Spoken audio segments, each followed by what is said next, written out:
আসসালামু আলাইকুম dear students, পরিবেশ রসায়নের পরবর্তী ক্লাসে আপনাদেরকে স্বাগতম। আমি মিফতু, বুয়েট মেকানিক্যাল 09 ব্যাচ। তো আমরা মোটামুটি পরিবেশ রসায়নের অনেক কিছুই পড়েছি। অ্যাজ ইউ নো, আমরা অ্যাকচুয়ালি গ্যাস ট্যাস থেকে শুরু করে সবই পড়ে ফেলেছি। তারপর আমরা অম্ল ক্ষারকের বিভিন্ন মতবাদ পর্যন্ত পড়ে ফেলেছি। ইনশাল্লাহ এগুলো সবই হয়ে গেছে। আমাদের কিছু এমসিকিউ ক্লাস বাকি আছে, সেটা ইনশাল্লাহ আমরা সামনেই দেখব। বাট তার আগে আমাদের পরিবেশ রিলেটেড বেশ কিছু পড়ালেখা আছে, এবং এই পরিবেশ রিলেটেড পড়ালেখার জন্য আমাদের একটা খুবই খুবই খুবই ইম্পর্টেন্ট টপিক পড়তে হবে, যেখান থেকে আমরা ইনশাল্লাহ এইচএসসিতে কিছু না কিছু এমসিকিউ পাবোই, কিছু ছোট প্রশ্ন পাবো, অনুধাবনমূলক প্রশ্ন পাবো। আর যদি ভাগ্য খুব খারাপ থাকে তাহলে আমরা দেখা যাচ্ছে সৃজনশীলের কিছু অংশ পেয়ে যাব। বাট নট অনলি দ্যাট, আমি আজকের এই লেকচারটা এমনভাবে সাজিয়েছি যে আপনার একদম এইচএসসি জার্নি থেকে জিনিসটা অ্যাডমিশনে আপনাকে হেল্প করবে। মিনিং আমি মোটামুটি শিওরিটি সহ আপনাকে বলতে পারি আজকের এই লেকচারে যেটা আমরা করব, এখানকার যে টপিকগুলো আপনি পড়বেন, আমি যে জিনিসগুলো গুছিয়ে দিচ্ছি সেইগুলো ইনশাল্লাহ আপনি যে ভার্সিটিতে এক্সাম দিতে যান সেখানে কোনো না কোনো কিছু কমন পাবেনই। ঠিক আছে? সো বুঝতেই পারছেন হেভি ইম্পর্টেন্ট একটা টপিক। তো টপিকটার নাম কি দেখি একটু খেয়াল করে। টপিকটার নাম লেখা আছে লেকচার 12, সারফেস ওয়াটারের বিশুদ্ধতার মানদণ্ড। কি? সারফেস ওয়াটারের বিশুদ্ধতার মানদণ্ড। So what is surface water? প্রথম কথায় আসবে আমাদের যে সারফেস ওয়াটার মানে আসলে কি। সো সিম্পল ভাই, সারফেস কথাটার মানে হচ্ছে ভূপৃষ্ঠ, পৃষ্ঠ আর কি। সারফেস মানে পৃষ্ঠ। তাহলে সারফেস ওয়াটার কথাটার মানে ভূপৃষ্ঠের উপরে থাকা যত পানি, সেই পানিগুলা। আন্ডারগ্রাউন্ড ওয়াটার না, যেটা আমরা কল দিয়ে চাইপ্পা চাইপ্পা উড়াই, দ্যাটস নট ইট, এটা না। কিন্তু অ্যাকচুয়ালি যেটা অলরেডি ভূপৃষ্ঠের উপরে যে পানিটা অলরেডি আছে, সেই পানিটাকে আমরা কি নামে ডাকছি? Surface water. ঠিক আছে? সো এটার একটা কাইন্ড অফ সংজ্ঞা দেওয়া, সংজ্ঞা ঠিক বলবো না, বোঝানোর জন্য কিছু কথা লেখা আছে। যেমন দেখতে পাবেন এখানে কি বলা, সারফেস ওয়াটার বলতে ভূপৃষ্ঠের উপরে থাকা যে কোনো পানির উৎস বোঝায়। যে কোনো পানির উৎস ভূপৃষ্ঠের উপরে থাকলেই চলবে, অর্থাৎ সমুদ্র, নদী, খাল, বিল, পুকুরের পানিকে বোঝায়। বাট একটা কথা, এখানে অনেকগুলা কথাই লেখা আছে, কিন্তু আমি আরো স্পেসিফাই করে দিতে চাই। আমরা আজকে যে পড়ালেখা করব সেখানে সমুদ্রের খুব একটা কানেকশন নাই। আমরা সমুদ্র নিয়ে পড়ালেখা করব না, বা সমুদ্রের ওয়াটারটা আমাদের আলোচনার বিষয়বস্তু না। কেন আমরা সারফেস ওয়াটার নিয়ে আলোচনা বা পড়ালেখা করবো? ইটস বিকজ যে কোনো ওয়েতেই হোক না কেন, আমাদের দৈনন্দিন জীবনে আমরা হয়তো অনেকে ঢাকা শহরে বসবাস করি দেখে আমাদের জীবনে সারফেস ওয়াটারের খুব একটা ভূমিকা নাই। আমরা সবসময় আন্ডারগ্রাউন্ড ওয়াটার ইউজ করি। ঠিক আছে? মাটির নিচ থেকে তুলে আনা পানি ইউজ করি। বাট একটু দেশের কোনাকাঞ্চিতে ছড়ায় ছিটায় থাকা যে বাচ্চাগুলো আছেন, আপনারা একটু খেয়াল করে দেখেন, আপনারা ডেফিনেটলি আপনার বাসার আশপাশে পুকুরের পানি ব্যবহার হতে দেখছেন। আইদার মাছ চাষের জন্য দেখছেন পুকুরের পানি ব্যবহার হতে, অথবা গোসল করার জন্য আমরা পুকুরের পানি ব্যবহার করি, রাইট? খাল বিলে আমরা গোসল করি, কাপড় কাচার জন্য ইউজ করি, থালা বাসন মাজার জন্য ইউজ করি। সো আমাদের জীবনে ঢাকার বাইরে বিভিন্ন জায়গাতে আমরা প্রচুর পরিমাণে আসলে ভূপৃষ্ঠের পানি ব্যবহার করি। সো এই যে পানিটা ব্যবহার করতেছি, এটা কি বিশুদ্ধ আছে নাকি এটা ভেজাল মিশ্রিত হয়ে গেছে? সোজা ভাষায় এই জিনিসটা, এটা ব্যবহার করলে, খাওয়ার কথা শুধু বলি নাই কিন্তু, খাওয়া তো পরে, ফুটাই টুটাই খেয়ে ফেললাম, এনাদার থিং। বাট আমরা দৈনন্দিন বিভিন্ন কাজে যে এই পানিগুলো ইউজ করব, এই পানিগুলো আমাদের শরীরে কোনো নেগেটিভ ইফেক্ট তৈরি করবে কিনা, বা যে জলজ প্রাণী বা যে জলজ উদ্ভিদগুলো পানির ভেতরে আছে তাদের জন্য কোনো ক্ষতির কারণ হচ্ছে কিনা পানিটা, এই জিনিসটা অ্যাকচুয়ালি আমাদের আজকের এই ক্লাসে পড়তে হবে। আমরা বেশ কিছু টপিক দেখব, যে টপিকগুলো দিয়ে আমরা নিশ্চিত হতে পারবো সারফেস ওয়াটার অর্থাৎ ভূপৃষ্ঠের যে পানি সেটা ব্যবহারযোগ্য কিনা। সো এই মানদণ্ড, এখানে বেশ কিছু মানদণ্ডের কথা লেখা আছে, যেই মানদণ্ডগুলো দিয়ে আমরা জাজ করব যে আমাদের যে পানিটা সেটা ইউজ করা আমাদের জন্য সঠিক হবে কিনা। যেমন দেখেন এখানে 6টা আলাদা আলাদা মানদণ্ড লেখা আছে। শুরুতেই pH, definitely very useful, because pH অনেক কমে গেলে বা বেড়ে গেলে আমাদের শরীর ওই পানি ব্যবহারে আমাদের শরীরে নেগেটিভ ইম্প্যাক্ট দেখা দিতে পারে, একদম অ্যাডভার্সারি তৈরি হয়ে যেতে পারে, রাইট? সো ডেফিনেটলি পিএইচ একটা ইম্পর্টেন্ট ফ্যাক্টর। অলরাইট, ডান। এরপরে যদি কনসেপ্টটা দেখি, বলা আছে, আমরা হয়তো এটা শুনি নাই আগে, আমরা এখন দেখছি জিনিসটা, বলা আছে পানির ক্ষরতা। নতুন একটা টপিক পড়বো। ক্লাস 9-10-এ আপনারা, আমি জানি না ডিও পড়ছিলেন কিনা, আমার মনে নাই, বাট বিওডি সিওডি এই জিনিসটা আপনারা ক্লাস 9-10-এ দেখেছিলেন। সো বিওডি সিওডি এই ব্যাপারটা আমরা এবার ক্লিয়ারলি আরো বুঝবো। এখান থেকে অঙ্ক টঙ্ক আছে, ডিওর অঙ্ক আছে, পানির ক্ষরতার অঙ্ক আছে, যেগুলো ভার্সিটিতে এসছে, অ্যাডমিশনের সময় এসছে, যে কোনো দিন এইচএসসি পরীক্ষায় দিয়ে দিবে। সো একটা সম্যক আইডিয়া থাকা লাগবে, একটা টোটাল আইডিয়া থাকা লাগবে। লাস্টলি একটা জিনিস লেখা আছে, টোটাল ডিজলভ সলিডস বা টিডিএস। সো জিনিসগুলো কি, আমাদের আজকের ক্লাসের বিষয়বস্তু হচ্ছে এগুলো। সো লেটস গো, আমরা শুরুই করি পিএইচ দিয়ে। পিএইচ নিয়ে কিচ্ছু বলার নাই, আপনারা জানেন পিএইচ বেসিক্যালি কি, পানির অম্লত্ব বা ক্ষারকত্ব নির্ণয়ের পদ্ধতি। পিএইচ বেসিক্যালি, পিএইচ জানা থাকলে পানি অম্লীয় না ক্ষারীয় এটা বোঝা যাবে। সিম্পলি পানি, যে পানিটা ইউজ করব সেটা অম্লীয় না ক্ষারীয়, অম্লীয় নাকি ক্ষারীয় লিখে রাখলাম, ভালো কথা।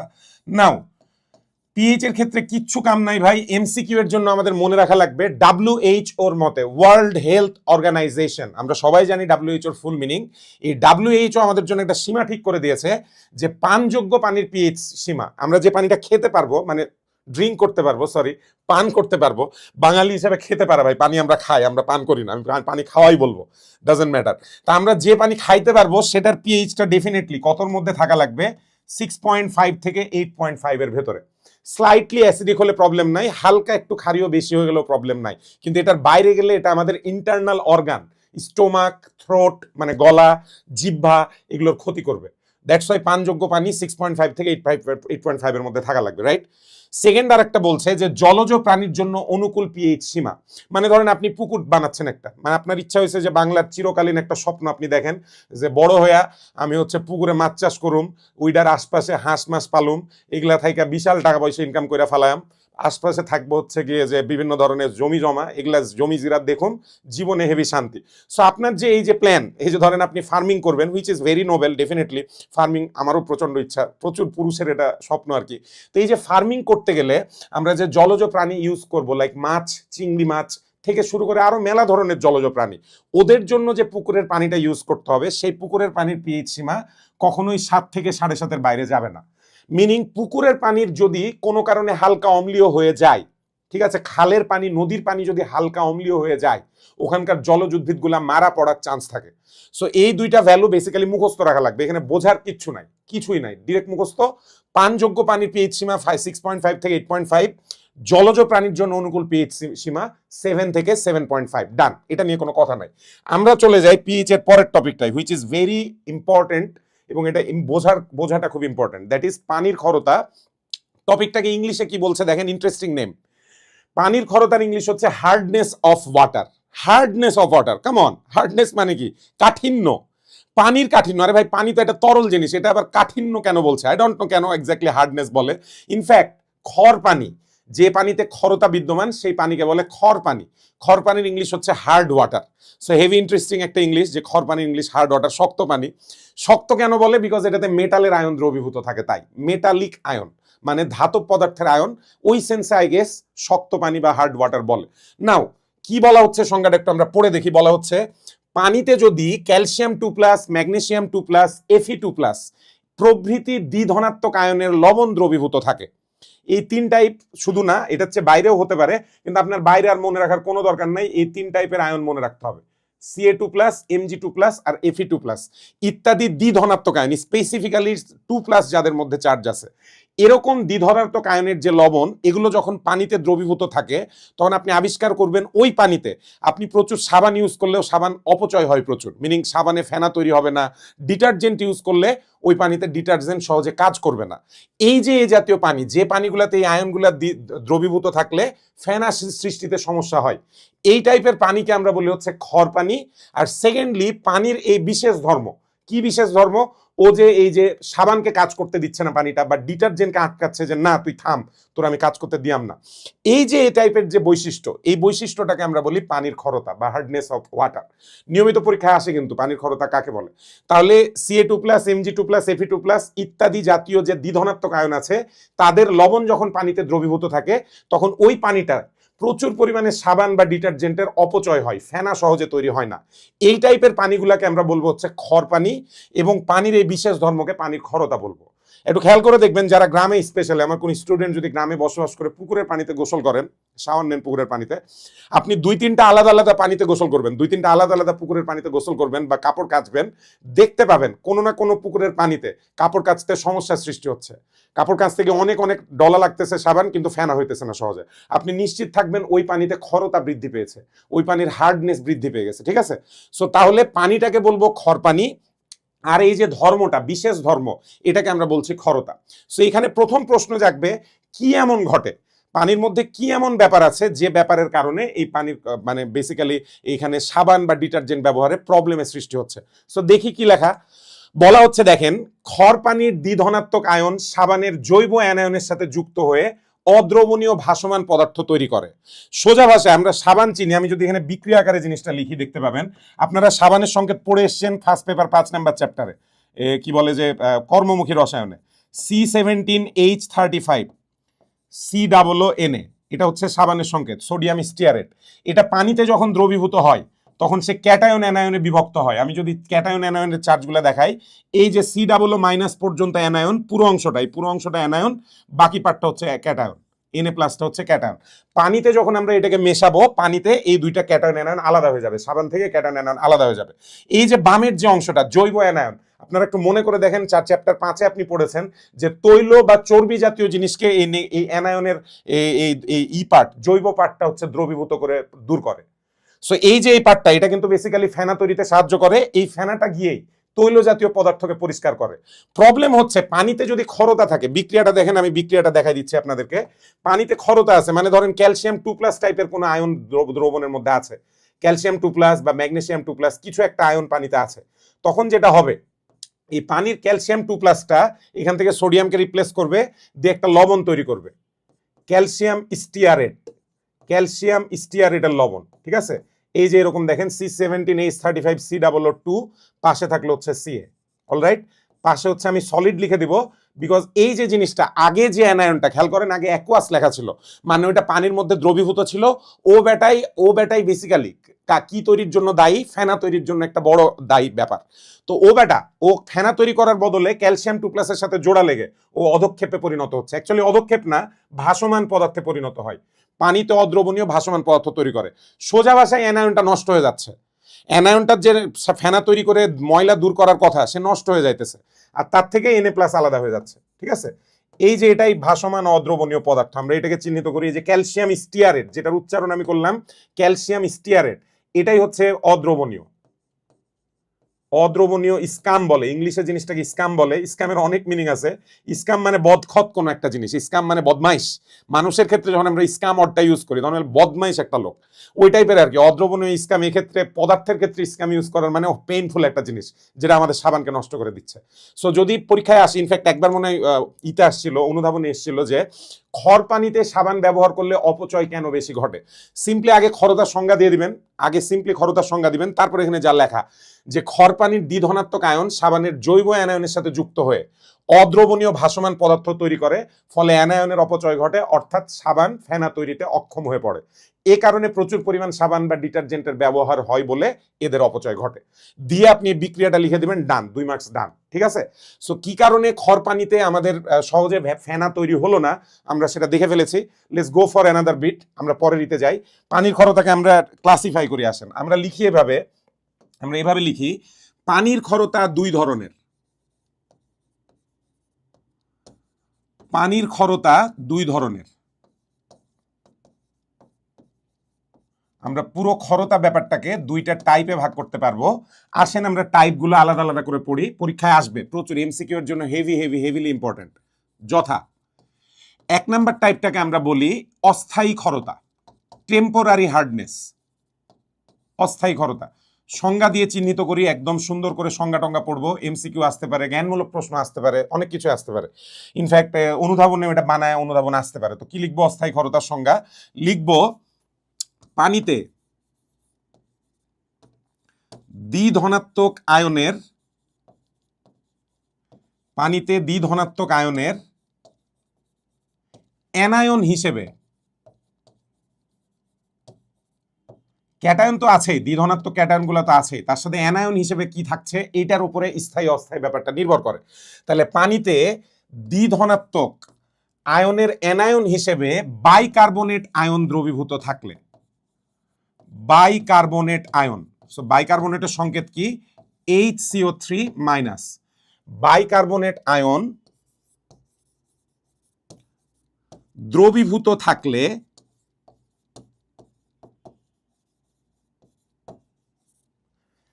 তা তাপ প্রয়োগে দূরীভূত হয়, তাপ প্রয়োগে দূরীভূত হয়ে যায়। যখন বাইকার্বনেটের ক্ষরতা থাকে আপনি ওটাতে তাপ প্রয়োগ করবেন, তা তাপ প্রয়োগে দূরীভূত হয়। এই যে তাপ প্রয়োগ করাতেই যে চলে গেল জিনিসটা, এই তাপ প্রয়োগ করায় যেহেতু চলে গেল, এ কারণে এই ক্ষরতাকে আমরা কি নামে ডাকছি? অস্থায়ী ক্ষরতা নামে ডাকছি, যে তাপ প্রয়োগ করলে চলে যাচ্ছে। তাহলে এই ক্ষরতাকে অস্থায়ী ক্ষরতা বলে। ডান। যে ইনফরমেশনটা ভালো মতো মনে রাখা লাগবে, অবশ্যই কোন অ্যানায়নের জন্য এটা ক্রিয়েটেড হচ্ছে, কোন অ্যানায়নটা এটার জন্য দায়ী, এই ব্যাপারটা খুব ইম্পর্টেন্ট, ঠিক আছে? সো অ্যানায়নটা আমরা এই করি বাইকার্বনেট অ্যানায়ন। এই যে বাইকার্বনেট অ্যানায়ন, এটা যেন আমাদের ভালো মতো মনে থাকে যে বাইকার্বনেট অ্যানায়নের জন্য অস্থায়ী ক্ষরতা সৃষ্টি হয়, এ থেকে তাপ প্রয়োগ করলে দূরীভূত হয়। কেন তাপ প্রয়োগ করলে দূরীভূত হয় সেটাও লিখি। তাপ প্রয়োগে বাইকার্বনেট মানে HCO3 মাইনাস আয়ন CaCO3 রূপে মানে ধরেন ক্যাটায়ন হিসেবে ক্যালসিয়াম ছিল, ক্যালসিয়াম 2+, ওই যে দ্বিধনাত্মক আয়ন হিসেবে ক্যালসিয়াম 2+ ছিল, ওই HCO3 মাইনাস আয়ন ক্যালসিয়াম আয়নের সাথে রিয়াকশন করে আপনার তৈরি করবে কি ক্যালসিয়াম কার্বনেট। ক্যালসিয়াম কার্বনেট রূপে অধক্ষিপ্ত হয়। অর্থাৎ সোজা ভাষায় আমাদের এই যে ক্যালসিয়াম আয়নটা সেটার পাত্রে দ্রবণে থাকতেছে না, ও ক্যালসিয়াম কার্বনেট রূপে অধক্ষিপ্ত হয় বলে ক্ষরতা দূর হয়। এরপর আমরা একটা রিয়াকশন লিখে দিই, তাইলেই হয়ে যাবে, ঠিক আছে? এটা রিয়াকশন লেখেন, ডান। কিরকম? ধরেন পাত্রের মধ্যে ক্যালসিয়াম বাইকার্বনেট আছে, এটা ম্যাগনেসিয়াম বাইকার্বনেটও থাকতে পারে, সেক্ষেত্রে ম্যাগনেসিয়াম কার্বনেট রূপে অধক্ষিপ্ত হবে, যেটা আছে সেটাই। ধরেন এটা অ্যাকুয়াস রূপে পানির মধ্যে ভাসতেছে, এই আয়নগুলো এগুলো কিন্তু অ্যাকুয়াস মানে ক্যালসিয়াম 2+ পানিতে ভাসতেছে, বাইকার্বনেট পানিতে আলাদা হয়ে ভাসতেছে, এরা কিন্তু জোড়া লেগে নাই। অ্যাকুয়াস দ্রবীভূত অবস্থায় আছে মানে এরা আয়ন রূপে পানির মধ্যে ট্রাভেল করে বেড়াচ্ছে, পানির ভেতরে ক্যালসিয়াম 2+ হেভি সাঁতার মাতার কেটে বেড়াচ্ছে। সেম ওয়েতে বাইকার্বনেট আয়নটাও পানির মধ্যে হেভি একটা সাঁতার দিচ্ছে, ঠিক আছে? এই অবস্থায় যখন আপনি তাপ দিবেন, এদের থেকে আলাদা হয়ে যাবে কোন অংশ? ক্যালসিয়াম কার্বনেট অংশ। ক্যালসিয়াম কার্বনেট আলাদা হয়ে যাবে সলিড রূপে, এই যে অধক্ষেপ পড়ে গেল, ঠিক আছে? তার সাথে কার্বন ডাই অক্সাইড গ্যাস তৈরি হবে, সেটা উড়ে চলে যাবে পাত্রের পানি থেকে, আর তার সাথে পানি উৎপন্ন হবে, H2O লিকুইড। সো লজিকটা বেসিক্যালি কি, এই যে ক্যালসিয়াম কার্বনেট যখন ভাই অধক্ষিপ্ত হয়ে গেছে, ক্যালসিয়াম কার্বনেট অধক্ষিপ্ত হয়ে গেছে মানে ক্যালসিয়াম 2+ যেটা পানির মধ্যে সাঁতার কাইটে বেড়াচ্ছিল, ওই ক্যালসিয়াম 2+টা পানিতে থাকলো না, সে পানি থেকে আলাদা হয়ে গেল। অধক্ষেপ পড়ছে মানে কি, পানি থেকে আলাদা হয়ে গেছে মানে ওর ক্ষরতা শেষ হয়ে গেছে। সো দিস ইজ অস্থায়ী ক্ষরতা। কেমনে দূর করতে হবে পুরোটা লিখে দিয়েছি, ইনশাল্লাহ একবার লিখে লিখে প্র্যাকটিস করবেন, খালি এগুলো দেখে লাভ নাই, এগুলো লিখে লিখে প্র্যাকটিস করতে হবে, যেটা আমি বারবার বলি আর কি, লিখে লিখে প্র্যাকটিস করবেন, ইনশাল্লাহ মনে থাকবে। ডান। তাহলে পানির ঘনতা দুই ধরনের, ডেফিনেটলি একটা বুঝে গেছে অস্থায়ী ক্ষরতা, ডেফিনেটলি তাহলে আরেক টাইপের যে ক্ষরতা আছে সেটাকে আমরা বলবো স্থায়ী ক্ষরতা। সো আসেন আমরা 2 নাম্বারটা লিখি, স্থায়ী ক্ষরতা। স্থায়ী ক্ষরতা, সো এটার সংজ্ঞায়িত, এটাকে সংজ্ঞায়িত করব কিভাবে? আমরা বলবো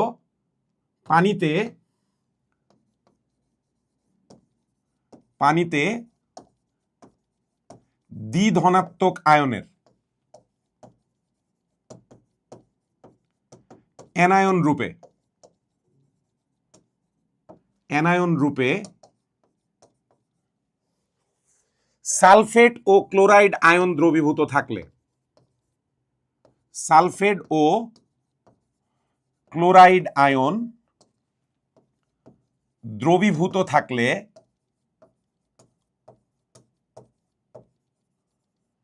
তাপ প্রয়োগে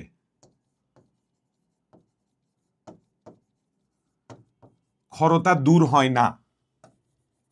এটা তাপ প্রয়োগে দূর হচ্ছে না, ক্ষরতা দূর হয় না, একে স্থায়ী ক্ষরতা বলে।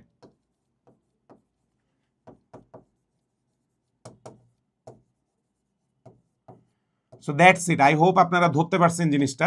এটাকে সিম্পলি স্থায়ী কেন বলছি, বিকজ তাপ প্রয়োগ করলাম, এটা গেল না, এবং কাদের কারণে হচ্ছে এটা অবশ্যই স্পেসিফাই করে রাখতে হবে। দেখেন অ্যানায়ন রূপে সালফেট আর ক্লোরাইড আয়ন, SO4 2- আর Cl- এই দুইটা আয়ন যখন উপস্থিত থাকে তখন আপনি তাপ দিয়ে কোনো লাভ নাই, ওরা দূরীভূত হবে না, কোনো কি বলবো, কোনো অধক্ষেপ তৈরি করবে না, ক্যালসিয়ামের কোনো অধক্ষেপ তৈরি করবে না। সো আমরা এটাকে বলবো স্থায়ী ক্ষরতা। নাও এটার মানে কি স্থায়ী ক্ষরতা দূর করার উপায় নাই?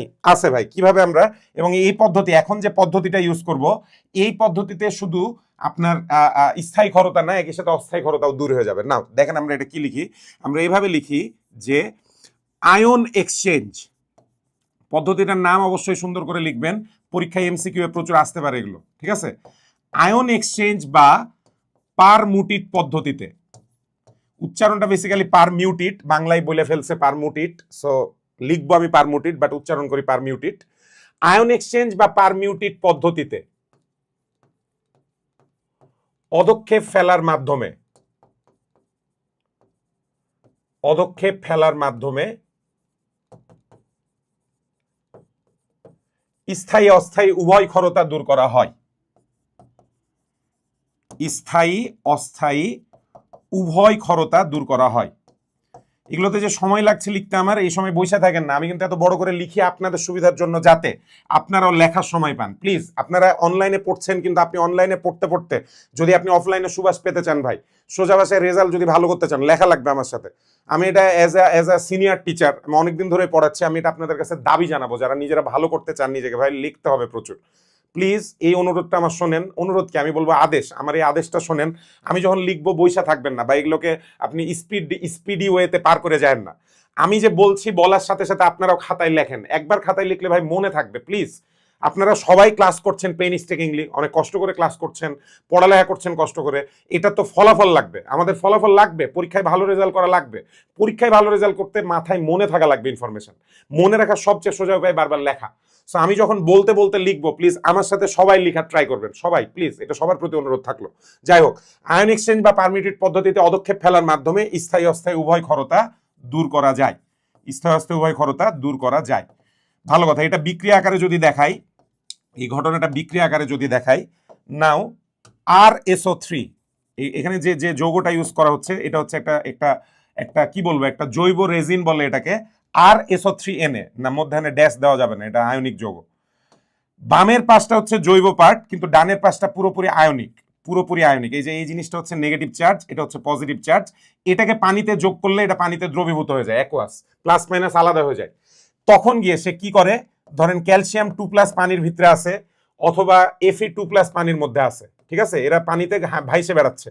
ও যেটা করবে, এই যে Na+টা এখান থেকে দূর হয়ে যাবে, তৈরি হয়ে যাবে RSO3 2Ca, ক্যালসিয়ামের লবণ, বা RSO3 2Fe, এই যে এটা সলিড আকারে অধক্ষিপ্ত হয়ে যাবে, ঠিক আছে, সলিড আকারে অধক্ষিপ্ত হয়ে যাবে, আর সোডিয়াম প্লাসটা সুন্দর নিজের মনের মতো ভেসে বেড়াবে। তাহলে খেয়াল করেন, এই যে অধক্ষেপ, আবারও অধক্ষেপের ব্যাপারটা চলে এসছে। আমরা ক্যালসিয়াম আয়ন বা Fe2+ আয়ন, এই দুইজনকে কি করলাম, অধক্ষেপ রূপে আলাদা করে দিলাম। ক্যালসিয়াম বা Fe2+ দুটারে অধক্ষেপ রূপে বাইর করে দিলাম পানি থেকে। সো আমাদের ক্ষরতা দূর হয়ে গেল। সোজা ভাষায় ক্যালসিয়াম 2+, Mg2+, এগুলারে পানি থেকে দূর করতে হবে, পানি থেকে দূর করলেই জিনিসটার ক্ষরতা মুক্ত হয়ে যাবে। আগের বার তাপ দিয়ে করছিলাম, এবার একটা আয়ন, মানে আয়ন যোগ করার মাধ্যমে কাজগুলো করলাম। এগুলো যৌগ যোগ করছি মানে আয়ন যোগ করছি, খেয়াল করেন, নেগেটিভ আয়ন পজিটিভ আয়ন, এগুলো যৌগ যোগ করছি মানে অ্যাকচুয়ালি আয়ন যোগ করছি, ঠিক আছে। সো দ্যাটস ওয়াই এটার একটা নাম হচ্ছে আয়ন এক্সচেঞ্জ পদ্ধতি বা পারমুটেড পদ্ধতি, ঠিক আছে, ডান।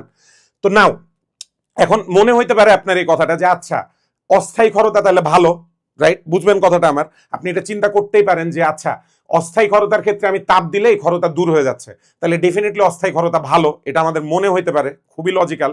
বাট এই জায়গায় আমি একটা সতর্কবার্তা জানায় রাখতে চাই, এটা ভবিষ্যতে যখন অনার্স পড়ালেখা করবেন, কেউ যদি ইঞ্জিনিয়ারিং নিয়ে পড়েন, স্পেশালি ইলেকট্রিক্যাল বা মেকানিক্যাল, এই টাইপের কোনো সাবজেক্ট পড়লে এই জিনিসটা ফেস করবেন আপনারা। বয়লার, বয়লার, বয়লার বলে একটা জিনিস আছে। যারা বুঝি না বয়লার কি জিনিস, সিম্পলি এভাবে চিন্তা করেন জিনিসটা, যে এই যে চা বানানোর জন্য যে কেটলি ইউজ করা হয়, কেটলি তো আমরা সবাই দেখছি, এই পিচ্ছে এত বড় একটা জিনিস, তাই না? এরকম একটা কেটলি কল্পনা করেন, যেটা 3 তলা 4 তলা বিল্ডিং এর সমান কেটলি। একটা চা বানানোর কি বলে যে কেটলি, যেটার উচ্চতা 3 থেকে 4 তলার সমান। এরকম একটা কেটলি যেটা 3-4 তলার লম্বা বিল্ডিং এর সমান, এই টাইপের কেটলিকে বলা হয় বয়লার। বয়লার কেন বলে? যেটার মধ্যে বয়েল করা হয়। বয়েল মানে কি? বাষ্পীভূত করা, কোনো কিছুকে ফোটানো। কাকে ফোটানো? পানিকে ফোটানো। কি করব পানিকে ফুটায়? প্রশ্ন আসবে, কেন বয়লারের মধ্যে পানিকে ফুটাই? বাই সিম্পল, বিদ্যুৎ জেনারেশন, কারেন্ট তৈরির কাজে বয়লার ব্যবহৃত হয়। কিভাবে? হালকা করে একটু বুঝাই দেই, ফিজিক্সের জিনিস অল্প করে বলবো। যখন আপনি পানিকে বাষ্পে পরিণত করবেন ভাইয়া, বাষ্পের অনেক কি গতিশক্তি থাকবে। ওই বাষ্পটাকে কোনো টারবাইনের মধ্যে দিয়ে চালনা করলে, টারবাইনের যে ব্লেড গুলো আছে সেগুলো ঘুরতে থাকবে এভাবে সাই সাই করে। আবার বলছি, কি বললাম, পানিকে যখন আমরা তাপ দিব, পানিটা বাষ্পে পরিণত হবে, ওইটার মারাত্মক গতিশক্তি থাকবে। ওই গতিশক্তি নিয়ে যখন আপনি এটাকে কোনো একটা টারবাইনের ব্লেডের ওপর চালনা করবেন, কাকে? পানির বাষ্পকে। কিসের উপরে? টারবাইনের ব্লেডের উপরে যখন চালনা করবেন, টারবাইনের ব্লেড ঘুরতে থাকবে, এই ঘুরতে থাকার ফলে বিদ্যুৎ শক্তিতে পরিণত হবে গতিশক্তিটা। সোজা ভাষায় বিদ্যুৎ বানাইতে পারবো। এ কারণে বেসিক্যালি পানিকে গরম করে বাষ্পে পরিণত করা হয়। এই যে নিউক্লিয়ার পাওয়ার প্ল্যান্ট, এটাও সেম। আগে আপনি পরমাণু, ইউরেনিয়াম টিউরেনিয়াম এগুলো ভাঙবেন, ভাঙে শক্তি পাবেন।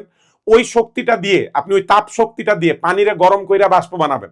বাষ্প হয়ে গেলে ওইটারে টারবাইনের উপর দিয়ে চালাবেন, ব্লেড ঘুরবে, বিদ্যুৎ তৈরি হবে। সেম কাজটা হচ্ছে ধরেন কয়লা পুড়ায় করতে পারেন। কয়লা পুড়ায় তাপ তৈরি হবে, পানিরে গরম করুন, বাষ্প বানাবো। বাষ্পর পরপরই আবার ওই যে টারবাইনে চালাবো, বিদ্যুৎ তৈরি হবে। এটা হচ্ছে লজিক। এটার সাথে ক্ষরতার কানেকশনটা কি বোঝার ট্রাই করবেন। বয়লার হচ্ছে ওই জায়গাটা যেখানে পানিকে গরম করে বাষ্পে পরিণত করা হয়। এখন বয়লার, ভালো কথা, একটু চিন্তা করে দেখেন, পানির মধ্যে যদি ক্ষরতা থাকে, অস্থায়ী ক্ষরতা থাকে, বাইকার্বনেট আয়ন থাকে, তাহলে আপনি যখন তাপ দিবেন, তাপ দিলে যে ঘটনাটা আমরা দেখতে পাবো, ধরেন এটা একটা বয়লার, আপনি তাপ দিচ্ছেন, তাপ দিলে নিচের এই জায়গাগুলাই এসে ক্যালসিয়াম কার্বনেটের, ম্যাগনেসিয়াম কার্বনেটের অদক্ষেপ পড়বে। শুধু তাই না, এটা দেওয়ালে অদক্ষেপ জমবে, দেওয়ালে অদক্ষেপ জমবে। এই যে জমে গেল, এই জমে যাওয়ার ফলে যে গ্যাঞ্জামটা, ভেতরে যে পানিটা আছে ভাই, এই পানিটাকে আর সহজে গরম করা যাবে না। কেন? নিচ থেকে যে তাপ দিবেন, এই তাপ অনেক অপচয় হবে। এই মাঝের যে ক্ষরতার কারণে সৃষ্ট অদক্ষেপগুলা, এই অদক্ষেপগুলা তাপকে অনেক অপচয় করবে, ওগুলা গরম হইতে গিয়ে তাপকে অনেক অপচয় করবে। ফলে আমরা অনেক অনেক বেশি বিদ্যুৎ থেকে বঞ্চিত হব। এটা একটা বিশাল প্রবলেম। সো আপনার মনে হইতে পারে যে অস্থায়ী ক্ষরতা ভালো, কারণ তাপ দিলেই চলে যাচ্ছে, বাট ইন রিয়েলিটি এগুলো আসলে আমাদের ঝামেলা সৃষ্টি করে। বিকজ এগুলো নিচে অদক্ষেপ তৈরি করে, যেগুলো তাপ পরিবহন ক্ষমতা কমায় দেয়। দ্যাটস ওয়াই অস্থায়ী ক্ষরতা খুব বাজে। ঠিক আছে, এটাকে স্কেল বলে, বয়লার স্কেল বলে অনেক সময়। এই যে নিচে যেগুলো জমছে, এগুলোকে বলে বয়লার স্কেল। এটার সাথে হালকা করে খুব অদ্ভুত একটা জিনিসের মিল আছে, খুব অদ্ভুত একটা জিনিসের মিল আছে। আপনারা হয়তো শুনেছেন অথবা শোনেন নাই, দাঁতের স্কেলিং বলে একটা কথা আছে, যে অনেকে দাঁত স্কেলিং করায়। কি করায় বেসিক্যালি, এই যে দাঁতের এই যে মাড়ির যে গোড়াগুলা, এই মাড়ির গোড়াগুলায় ক্যালসিয়াম কার্বনেট, ক্যালসিয়াম ফসফেট টাইপের যৌগ জমে যায়। ওই জমে গেলে ওটাকে বলে স্কেল। ওই স্কেলকে উঠাই ফেলার পদ্ধতি হচ্ছে স্কেলিং। তো মুখের মধ্যেও কাইন্ড অফ সেম টাইপেরই ঘটনা ঘটে। মুখের মধ্যে ক্যালসিয়াম 2+ আয়ন বিভিন্ন ব্যাকটেরিয়া টেকটেরিয়ার প্রভাবে, এটা এভাবেই হয় না, তাপের কারণে হয় না, ব্যাকটেরিয়ার প্রভাবে হয়, বাট মুখের মধ্যে এরকম স্কেল তৈরি করে। বয়লারে যেরকম স্কেল তৈরি হয়, সেম আমাদের দাঁতের এই জায়গাগুলোতে স্কেল তৈরি হয়। অনেকেরই এটা আছে, অনেকে খেয়াল করেন না, কিন্তু আছে, পাথরের মতো হালকা হালকা খুবই অল্প জমে থাকে এই ইর ফাঁকে, ওগুলাও স্কেলিং, ওগুলাও স্কেল। তো এগুলো উঠাইতে, এগুলো অনেক প্যারার ব্যাপার। এই যে বয়লার থেকে এই স্কেলগুলো সরাতে প্রচুর পরিমাণে আমাদের খরচ হয়, টাকা পয়সার প্রচুর খরচ হয়। আর ওটা না সরালে আমাদের ইঞ্জিন আস্তে আস্তে, মানে বয়লার আস্তে আস্তে নষ্ট হতে থাকবে। So that's it. এটার কারণে ভাই অস্থায়ী ক্ষরতা বলেন, স্থায়ী ক্ষরতার এই প্যারাটা নাই, কিন্তু স্থায়ী ক্ষরতা আরো মেলা ধরনের প্যারা আছে। ঠিক আছে না? সো এই কারণে ক্ষরতা দূর করে নিতে হয়। এই কারণে যারা পাওয়ার প্ল্যান্টে পানি ইউজ করে, তারা পানিটা বয়লারে ঢোকানোর আগে ওখান থেকে ক্ষরতা দূর করে ফেলে। বয়লারে যে আমি ঢোকাবো পানিটা, তার আগে আমি ওটাকে ট্রিট করব, ট্রিটমেন্ট প্ল্যান্ট বলে প্ল্যান্ট থাকে। আমি পার্সোনালি এটা ভিজিট করছি নরসিংদীতে, আমার ভার্সিটি বুয়েট থেকে পাঠিয়েছিল, আমি মেকানিক্যালে পড়েছিলাম যেহেতু, আমাকে হচ্ছে নরসিংদী ঘোড়াশাল সার কারখানায় হচ্ছে ইন্টার্ন করতে পাঠাইছিল, 1 মাস ছিলাম ওখানে। আমি একদম নিজ চোখে জিনিসগুলো দেখছি, যে বয়লারে ওখানে একটা পাওয়ার প্ল্যান্ট আছে সার কারখানায়, ওই পাওয়ার প্ল্যান্টে পানিকে গরম করে যে বাষ্প করবে, বয়লার ছিল, ওই বয়লারে পানি ওঠানোর আগে আগে একটা ট্রিটমেন্ট প্ল্যান্ট বলে একটা জায়গা ছিল, যেখানে ওই শীতলক্ষা নদীর পানি উঠায়, আগে শীতলক্ষা নদীর পানি উঠায় ওই জায়গায় ট্রিট করতো, ট্রিট করে ওখান থেকে ক্ষরতা দূর করতো, তারপর পানিটাকে বয়লারে পাঠাতো, যাতে বয়লারে কম প্রবলেম হয়। তাও পুরোপুরি সমস্যা মিটতো না, তারপরও কিছুদিন পর বয়লার থেকে স্কেলিং করা লাগতো, মানে স্কেলগুলো সরানো লাগতো, ওই অদক্ষেপগুলো সরানো লাগতো। ঠিক আছে? সো কেন আমি এত কথা বললাম, এগুলো পরীক্ষা আসবে না, তাও কেন এত কথা বলছি আপনার বোঝা লাগবে। আমরা এইচএসসি তে যা পড়ছি, এগুলো কিন্তু ভবিষ্যতে আমাদের ক্যারিয়ার অপরচুনিটি, এগুলোতে প্রচুর টাকা পয়সা। এই কামটা কিন্তু শ্রমিক করে না, এই স্কেলগুলো কিন্তু শ্রমিক উঠায় না, এগুলো ইঞ্জিনিয়ার উঠায়। বিকজ শ্রমিক ভালো মতো বোঝে না কেমনে কি করতে হবে, একটা ইঞ্জিনিয়ার এটা বোঝে, এবং বেশ ভালো টাকা পয়সা পাওয়া যায় এগুলোর জন্য খালি না, ওই সেক্টরে যারা কাজ করে প্রচুর টাকা পয়সার মালিক ভাই। সো আমাদের আলটিমেট গোল, আমরা জ্ঞান অর্জন করছি ঠিক আছে, কিন্তু আলটিমেটলি আমাদের ফিনান্সিয়াল ব্যাকআপেরও তো একটা ব্যাপার আছে, তাই না? সো অবভিয়াসলি এইচএসসি পড়ার সময় আমরা কোন গোলের দিকে যাচ্ছি, এগুলো মাথায় থাকা লাগবে। সো আমি চেষ্টা করবো আমাদের পড়ালেখার সময়, আমি আগে অন্যান্য বিভিন্ন জায়গায় এই কথাগুলো বলছি, আমি চেষ্টা করবো পড়ালেখার সময় এগুলো আমাদের আলটিমেটলি গোল কোন কোন জায়গায় কাজে লাগতে পারে, এই বিষয়ে একটু হেডস আপ দিয়ে রাখা, যাতে ভার্সিটিতে উঠলে আপনি আপনার সঠিক পথ খুঁজে পেতে পারেন। ঠিক আছে? সো গেল, বুঝছি, ক্ষমতা মরতা বুঝছি ভাই, ভালো কথা। আমাদের ভাই এখন ম্যাথ করা লাগবে। ম্যাথ করার শর্ত তেমন কিছুই না, মনে রাখবেন একটা জিনিস, ক্ষরতাকে আমরা পিপিএম দিয়ে প্রকাশ করব। ক্ষরতাকে কোন এককে প্রকাশ করব? পিপিএম এককে। এখন পিপিএম কথাটার মানে সবাই জানেন, পার্টস পার মিলিয়ন। ভালো কথা, কিন্তু আমি পার্টস পার মিলিয়ন দিয়ে মাথা ঘামাইতে আগ্রহী না। পিপিএম কথাটার অল্টারনেট অর্ড হিসেবে আপনি মাথায় রাখবেন milligram per litre. Milligram per litre, PPM মানে মিলিগ্রাম পার লিটার, এটা মনে রাখা লাগবে। ফর এক্সাম্পল, ধরেন এক্সাম্পল এরকম বললো যে দ্রবণে Ca2+ কর্তৃক Ca2+ কর্তৃক 50 ppm ক্ষরতা সৃষ্টি হয়েছে। এই কথাটার মিনিং কি? এটার অর্থ কি? এটা এভাবে জিজ্ঞেস করবে না, আমরা বোঝার ট্রাই করছি এই জিনিসটার মিনিংটা আসলে কি। ক্ষরতা 50 ppm কথাটার মানে কি? মাথায় রাখবেন, ক্যালসিয়াম 2+ বলুক আর যার কথাই বলুক, আমাদের এই পদার্থটাকে আমরা এই পুরো ক্ষরতাটা হিসাব করার সময় হিসাব করি ক্যালসিয়াম কার্বনেটের সাপেক্ষে। ক্যালসিয়াম কার্বনেটের সাপেক্ষে। সো লেটস সে লেখা আছে ক্যালসিয়াম 2+, লেখা আছে ক্যালসিয়াম 2+, কিন্তু আপনি ধরে নেবেন এটা ক্যালসিয়াম কার্বনেট দেওয়া আছে। সোজা ভাষায় পানির মধ্যে ক্যালসিয়াম কার্বনেট 50 ppm রয়েছে। এটার মানে আমরা এইভাবে লিখবো, অর্থাৎ এটা যদি ইকুয়েশনটা লিখি, অর্থাৎ 1 লিটার নমুনা পানিতে মিলিগ্রাম পার লিটার, খেয়াল করেন 50 ppm কথাটার মানে কি? 50 ppm কথাটার মানেই হচ্ছে 50 মিলিগ্রাম পার লিটার। অর্থাৎ 1 লিটার পানিতে, যে পার লিটার বলা মানে কি, 1 লিটার পানিতে 50 মিলিগ্রাম ক্যালসিয়াম কার্বনেট দ্রবীভূত থাকার সমপরিমাণ ক্ষরতা আছে। দ্রবীভূত থাকার সমপরিমাণ ক্ষরতা আছে। সো যোগে কি বলে, দ্রবণে যে ক্ষরতাটাই থাকুক না কেন, ওটা FeCO3 দিয়ে তৈরি হোক, ম্যাগনেসিয়াম ক্লোরাইড দিয়ে তৈরি হোক, আর ক্যালসিয়াম সালফেট দিয়ে তৈরি হোক, ইট ডাজন্ট ম্যাটার।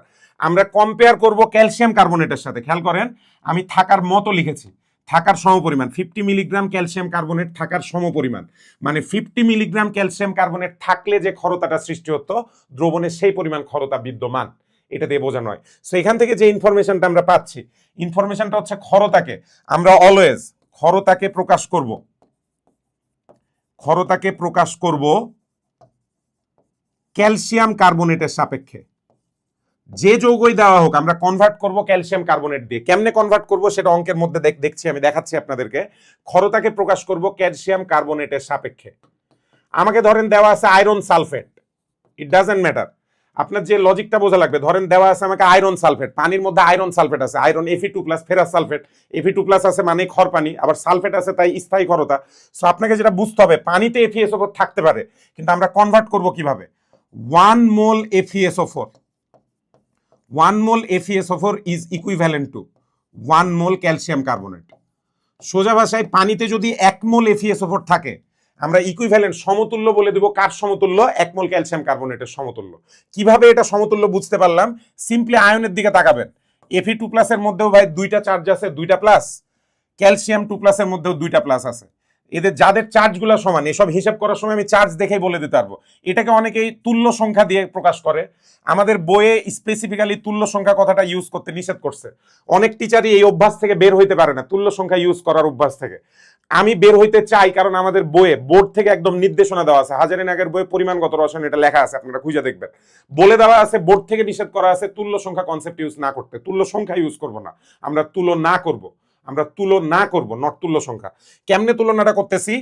Fe কাছেও 2+ আয়ন, ক্যালসিয়ামও 2+ আয়ন, মানে এরা 1 মোল ইস টু 1 মোল, 1:1, এই চিন্তা করে করবো আমরা। যে আমার কাছে যদি 1 মোল FeSO4 থাকে, আমরা ধরে নিব ওটা 1 মোল ক্যালসিয়াম কার্বনেটের সমান। ঠিক আছে? ভরে আলাদা হবে, মোল থেকে ভরে যা W/M অ্যাপ্লাই করে ভর আলাদা পাবেন। কিন্তু আপনার কাছে FeSO4 যত মোল থাকবে, ধরেন FeSO4 দেওয়া আছে 40 গ্রাম, খেয়াল করেন আমি কি করতেছি, 40 গ্রাম না, লেটস সে আপনাকে দেওয়া আছে FeSO4 0.04 গ্রাম, 0.04 FeSO4। আপনি এটাকে ক্যালসিয়াম কার্বনেটে কনভার্ট করে ক্ষরতায় কনভার্ট করতে চাচ্ছেন। দেখেন আমি আরেকটা পেজে করতেছি জিনিসটা। ধরেন আমাকে বললো এরকম, কোশ্চেন একটা বানাই করি, আসেন। 0.04 গ্রাম FeSO4 দ্রবণে ক্ষরতা কত? এরকম একটা কোশ্চেন করলো, ক্ষরতা কত? আমি পরেও এরকম একটা কোশ্চেন করবো, এখন যেহেতু পড়াচ্ছি এখনই দেখাই দেই। আপনার প্রথম কাজ হচ্ছে এটাকে মোলে কনভার্ট করা। মোলে কনভার্ট করলে কাজ হয়ে যাবে কিরকম? NFeSO4 আমরা জানি W/M, তাহলে ডাব্লুর মান বসায় দেন 0.04। FeSO4 মানে আণবিক ভর, দাঁড়ান আমি ক্যালকুলেটর নিই। আণবিক ভর, FeSO4 এর আণবিক ভর হবে কত? আয়রন হচ্ছে 56, সালফার 32, অক্সিজেন চারটা মিলে 64, 158 আসা উচিত, তারপরে যোগ করে দেখি। আয়রন হচ্ছে 56 প্লাস সালফার হচ্ছে 32, চারটা অক্সিজেন মিলে 64, ইয়েস 152, সরি 158 না 152 মোল। এই মোলটা আমরা পেলাম, কার মোল পাইলাম? আয়রন সালফেটের। হিসাব করে দেখি, 0.04 ভাগ আনসার এসছে 2.63 ইন্টু 10⁻⁻⁴ মোল। সিম্পলি মোল বের করলাম, ঠিক আছে? এবার আপনি সম্পর্কটা লেখেন, 1 মোল FeSO4, আপনি সম্পর্কটা পাইছেন। Fe2+ যেহেতু ভাই এখানে একটা আছে, Fe2+ এর সমান করে আমরা কি লিখতে পারি? 1 মোল ক্যালসিয়াম কার্বনেট, এই দুইটা জিনিস সমান। তাহলে অতএব এবার অনুপাত দিয়ে বের করে ফেলতে পারি, অতএব 2.63 ইন্টু 10⁻⁴ মোল FeSO4 মানেই হচ্ছে এটা কতটুকু ক্যালসিয়াম কার্বনেটের তুলনায় তুল্য, একদম সমান 2.63 ইন্টু 10⁻⁴ মোল FeSO4, ঠিক আছে, সরি FeSO4 আবার বলছি, ক্যালসিয়াম কার্বনেট। এই যে আমি সমতুল্য ক্যালসিয়াম কার্বনেটের মোল পেয়ে গেলাম, তার মানে 0.04 গ্রাম আয়রন সালফেট, এটা কতটুকু ক্যালসিয়াম কার্বনেটের সমতুল্য, 2.63 ইন্টু 10⁻⁴ মোল ক্যালসিয়াম কার্বনেট। এবার এটা থেকে আমরা যদি আণবিক ভর দিয়ে গুণ করে দেই, কার আণবিক ভর, ক্যালসিয়াম কার্বনেটের, মোলকে আমরা আণবিক ভর দিয়ে গুণ করলে কোন সূত্র ইউজ করতেছি, N = W/M, অতএব W = NM। এই যে দেখেন মোল সংখ্যাকে আণবিক ভর দিয়ে গুণ করছি, গুণ করলে আমরা পেয়ে যাব, এটা আসবে 10⁻², 2 ঘর ডানে যাবে 0.0263 গ্রাম, 0.0263 গ্রাম ক্যালসিয়াম কার্বনেট। নাও এটাকে মিলিগ্রামে কনভার্ট করেন, মিলিগ্রামে কনভার্ট করা মানে 1000 দিয়ে গুণ করা, 2 ঘর ডানে 3 ঘর ডানে আসবে 26.3। বাই দ্য ওয়ে আমি এটা হিসাব কি ঠিক করছিলাম, 2.63x-4 গুণিত 100, ঠিকই আছে, ইয়েস, মিলিগ্রামে পেয়ে গেছি। এখন যদি দ্রবণের আয়তন দেওয়া থাকে, ধরেন এখানে বলা থাকলো দ্রবণ 1 লিটার, এটার মানে আমরা সমতুল্য হিসাবে পেলাম যে 1 লিটার দ্রবণে কত মিলিগ্রাম ক্যালসিয়াম কার্বনেট আছে, 2.63 মিলিগ্রাম, তার মানে ক্ষরতা, অতএব ক্ষরতা 26.3 মিলিগ্রাম পার লিটার বা 26.3 ppm। আনসার ডান, একদম আনসার ডান, খেয়াল করে দেখেন, একদম আনসার ডান। সো আমাদের কোশ্চেনে অনেক কিছুই দেওয়া থাকতে পারে, খুব কমই কঠিন প্রশ্ন দেয়, বাট আমি শিখাই দিতে যাচ্ছি, এখনই বড় করে শিখাই দিতে যাচ্ছি। কোশ্চেনে অনেক ইনফরমেশন দেওয়া থাকতে পারে, আমাদের কাজ হবে এটাকে অনুপাত দিয়ে ক্যালসিয়াম কার্বনেটে কনভার্ট করা। নাও আপনার কাছে অঙ্কটা বড় মনে হতে পারে, অনেকেই সূত্র শেখায় এখানে, আমি সূত্র শেখাতে চাই না। কেন সূত্র শেখাতে চাই না, কনসেপ্ট ভাই মোল সংখ্যার। আমি একটা জিনিসই বুঝাইতে চাই, আমি আপনাদেরকে বোঝাতে চাই যে এই জায়গায় কোনো সূত্র লাগবে না, মোলের আইডিয়া দিয়ে সব অঙ্ক আমরা করব। কেন আমি এই আইডিয়াটা বিল্ড আপ করতে চাচ্ছি, কারণ পরবর্তীতে পরিমাণগত রসায়ন বলে একটা চ্যাপ্টার আছে, ওইখানে যখন আমরা ক্লাস করব ওখানেও আমরা মোল সংখ্যা দিয়ে সব কাজ করতে পারবো, হাজার হাজার সূত্র শেখার কোনো দরকার নাই। তো শুরুতে ঐকিক নিয়ম, এই যে মোল সংখ্যার যে ঐকিক নিয়মের আইডিয়াটা একটু কষ্ট মনে হতে পারে, কিন্তু ইউ পারসিস্ট, আপনি একটু লেগে থাকেন এটাতে, আপনি দেখবেন পরিমাণগত রসায়নে আপনার খুবই সহজে হয়ে যাচ্ছে। শুধু তাই না, একই কনসেপ্ট আমরা তড়িৎ রসায়নে ইউজ করতে পারবো। ওভারঅল মোলের আইডিয়া ভালো থাকলে আমাদের ওভারঅল কেমিস্ট্রি মিনিমাম 30% জিনিস অনেক সূত্র ছাড়াই সলভ করা যায়। সো কাজটা হচ্ছে, আমাদের প্রথম কঠিন কাজটা হচ্ছে এটাকে সমান মানে শেখা আগে, জিনিসটা মোলের আইডিয়াটা কেমন ইউজ করে। দ্যাটস ওয়াই এই সূত্রগুলা N = W/M, তারপর N = N/Na, এটা শিখছেন আপনারা, তারপর হচ্ছে V/22.4 গ্যাসের ক্ষেত্রে এসটিপিতে, তারপর হচ্ছে S × V দ্রবণের ক্ষেত্রে, S × V মোল সংখ্যার এই যে আইডিয়াগুলা, এই আইডিয়াগুলা খুব ইম্পর্টেন্ট। এই সূত্রগুলো শিখলেই মোটামুটি আমাদের কাজ হয়ে যাবে। তো যাই হোক, ওটা পরের ব্যাপার, একটু খরতাতে থাকি আমরা। তাহলে আমি কি বললাম, আমাদের যে যৌগই দেওয়া থাকুক না কেন ওটাকে আমরা তুলনীয় বানাবো কার সাথে, ক্যালসিয়াম কার্বনেটের সাথে। কার সাথে তুলনীয় বানাবো, ক্যালসিয়াম কার্বনেটের সাথে। দিয়ে ক্যালসিয়াম কার্বনেট 1 লিটারে ভর কত এটা বের করতে হবে, ঠিক আছে। তাহলে আমাদের কনসেপ্টটা কি দাঁড়াচ্ছে, যে তুলনা করে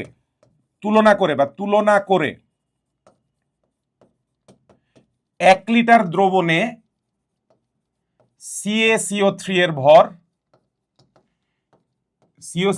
ভর mg এককে প্রকাশ করলে তাই ক্ষরতা।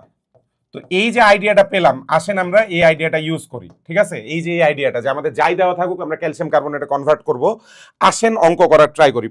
পরীক্ষায় যেগুলো আসছে বা আসে না এগুলো অঙ্ক করি, আসেন দেখি। একটা কোশ্চেন দেওয়া আছে, কোন পানির নমুনাতে 7.5 × 10⁻³ 7.5 × 10⁻³ W/V ঘনমাত্রার ক্যালসিয়াম কার্বনেট থাকলে ওই পানির ক্ষরতা কত। মজাটা খেয়াল করে দেখেন, ডিরেক্ট ক্যালসিয়াম কার্বনেটই দেওয়া আছে, আমার এখানে কোনো চেঞ্জ করা লাগবে না। কিন্তু এই কথাটার মিনিং কি এটা আগে বাইর করতে হবে, ঠিক আছে। আমরা জানি এই কথাটার মিনিংটা আমরা লিখবো, এখন দেখবেন 7.5 × 10⁻³ W/V কথাটার মানে 100 ml দ্রবণে CaCO3 আছে 7.5 × 10⁻³ গ্রাম, 7.5 × 10⁻³ গ্রাম। মানেই ভাইয়া 7.5 মিলিগ্রাম, দেন মিলিগ্রামে কনভার্ট করলাম কারণ ক্ষরতার একক মিলিগ্রাম পার লিটার, যেটা পিপিএম। সো আমি গ্রামকে মিলিগ্রামে কনভার্ট করলাম, কিন্তু এটা আছে কততে? এটা আছে 100 ml এর মধ্যে। আমি বলেছিলাম 1 লিটারে কতটুকু ক্যালসিয়াম কার্বনেট আছে, সেটাই হচ্ছে ক্ষরতা।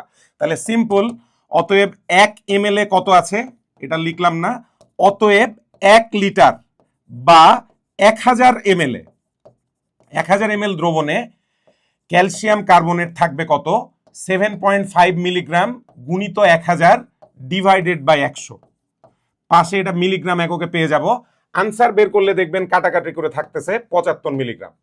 সো আমরা পেয়ে গেলাম 1 লিটার দ্রবণে ক্যালসিয়াম কার্বনেট আছে 75 মিলিগ্রাম। সো অতএব ক্ষরতা, 1 লিটার দ্রবণে যত মিলিগ্রাম থাকবে সেটাই ক্ষরতা, ক্যালসিয়াম কার্বনেট যত থাকবে সেটাই ক্ষরতা। তাহলে অতএব ক্ষরতা 75 মিলিগ্রাম পার লিটার বা পিপিএম।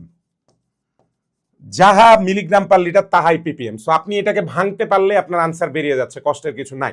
সো লেটস গো, পরের কোশ্চেনে যাই, সময় না বাড়াই। বলছে কোন পানির নমুনাতে 50 ml নমুনাতে 0.02002 গ্রাম ম্যাগনেসিয়াম কার্বনেট। এবার খেয়াল করে দেখেন, এবার কিন্তু আমাদের ক্যালসিয়াম নাই, আছে ম্যাগনেসিয়াম কার্বনেট। আমার কাজ হবে এটাকে কনভার্ট করে ক্যালসিয়ামে নিয়ে যাওয়া, কিন্তু তার আগে 50 ml কে আগে 1000 পরিণত করি। আসেন আমরা এটাকে 1000 কনভার্ট করি আগে। আসেন 50 ml, এটাতে আছে কত? এটাতে আছে 0.002 গ্রাম ম্যাগনেসিয়াম কার্বনেট। ভালো কথা। অতএব 1000 ml কত আছে, মানে 1 লিটারে কত গ্রাম আছে ম্যাগনেসিয়াম কার্বনেট, সেখান থেকে আমরা ক্যালসিয়াম কার্বনেটে যাব। তাহলে এটা গেল 1000 ml এ থাকবে কত? এটা আসবে 0.002 গুণিত 1000 divided by 50 gram magnesium carbonate. Magnesium কার্বনেটের ভর বেরিয়ে যাবে। সো এখান থেকে 50 এটা দিয়ে কাটলে 20 থাকে, 0.02 গুণিত 2 মানে 0.04 গ্রাম।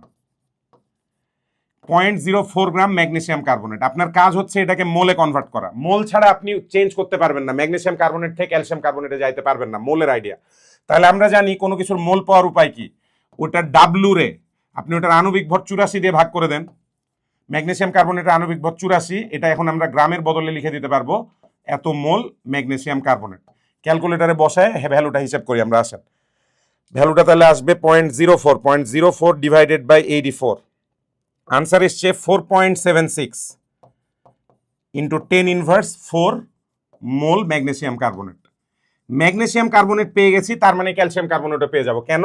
কারণ ম্যাগনেসিয়াম কার্বনেট আর ক্যালসিয়াম কার্বনেট একই টাইপের। সোজা ভাষায় 1 মোল ম্যাগনেসিয়াম কার্বনেট মানেই হচ্ছে 1 মোল ক্যালসিয়াম কার্বনেট। আমি এখান থেকে ক্যালসিয়াম কার্বনেটের মোল পেয়ে যাব। অতএব কি দাঁড়াচ্ছে? অতএব 4.76 ইন্টু 10⁻⁻⁴ মোল MgCO3। এই কথাটার মানেই হচ্ছে 4.76 ইন্টু 10⁻⁻⁴ মোল ক্যালসিয়াম কার্বনেট। খেয়াল রেখে এটা কিন্তু 1 লিটারের জন্য হিসাব হচ্ছে, আমরা অলরেডি 1000 ml বের করে ফেলছি। এখন যখন আমরা ক্যালসিয়াম কার্বনেটের মোল পেয়ে গেলাম, এটাকে 100 দিয়ে গুণ করলেই ক্যালসিয়াম কার্বনেটের ভর বেরিয়ে যাবে। সো এটা গুণিত 100 করবেন, 100 করলে এটা আর মোলে থাকবে না, এটা হয়ে যাবে গ্রাম। তাহলে ভ্যালুটা কত আসছে? 4.76 ইন্টু 10⁻², অর্থাৎ হিসেব করলে 0.0476 গ্রাম ক্যালসিয়াম কার্বনেট আসলো।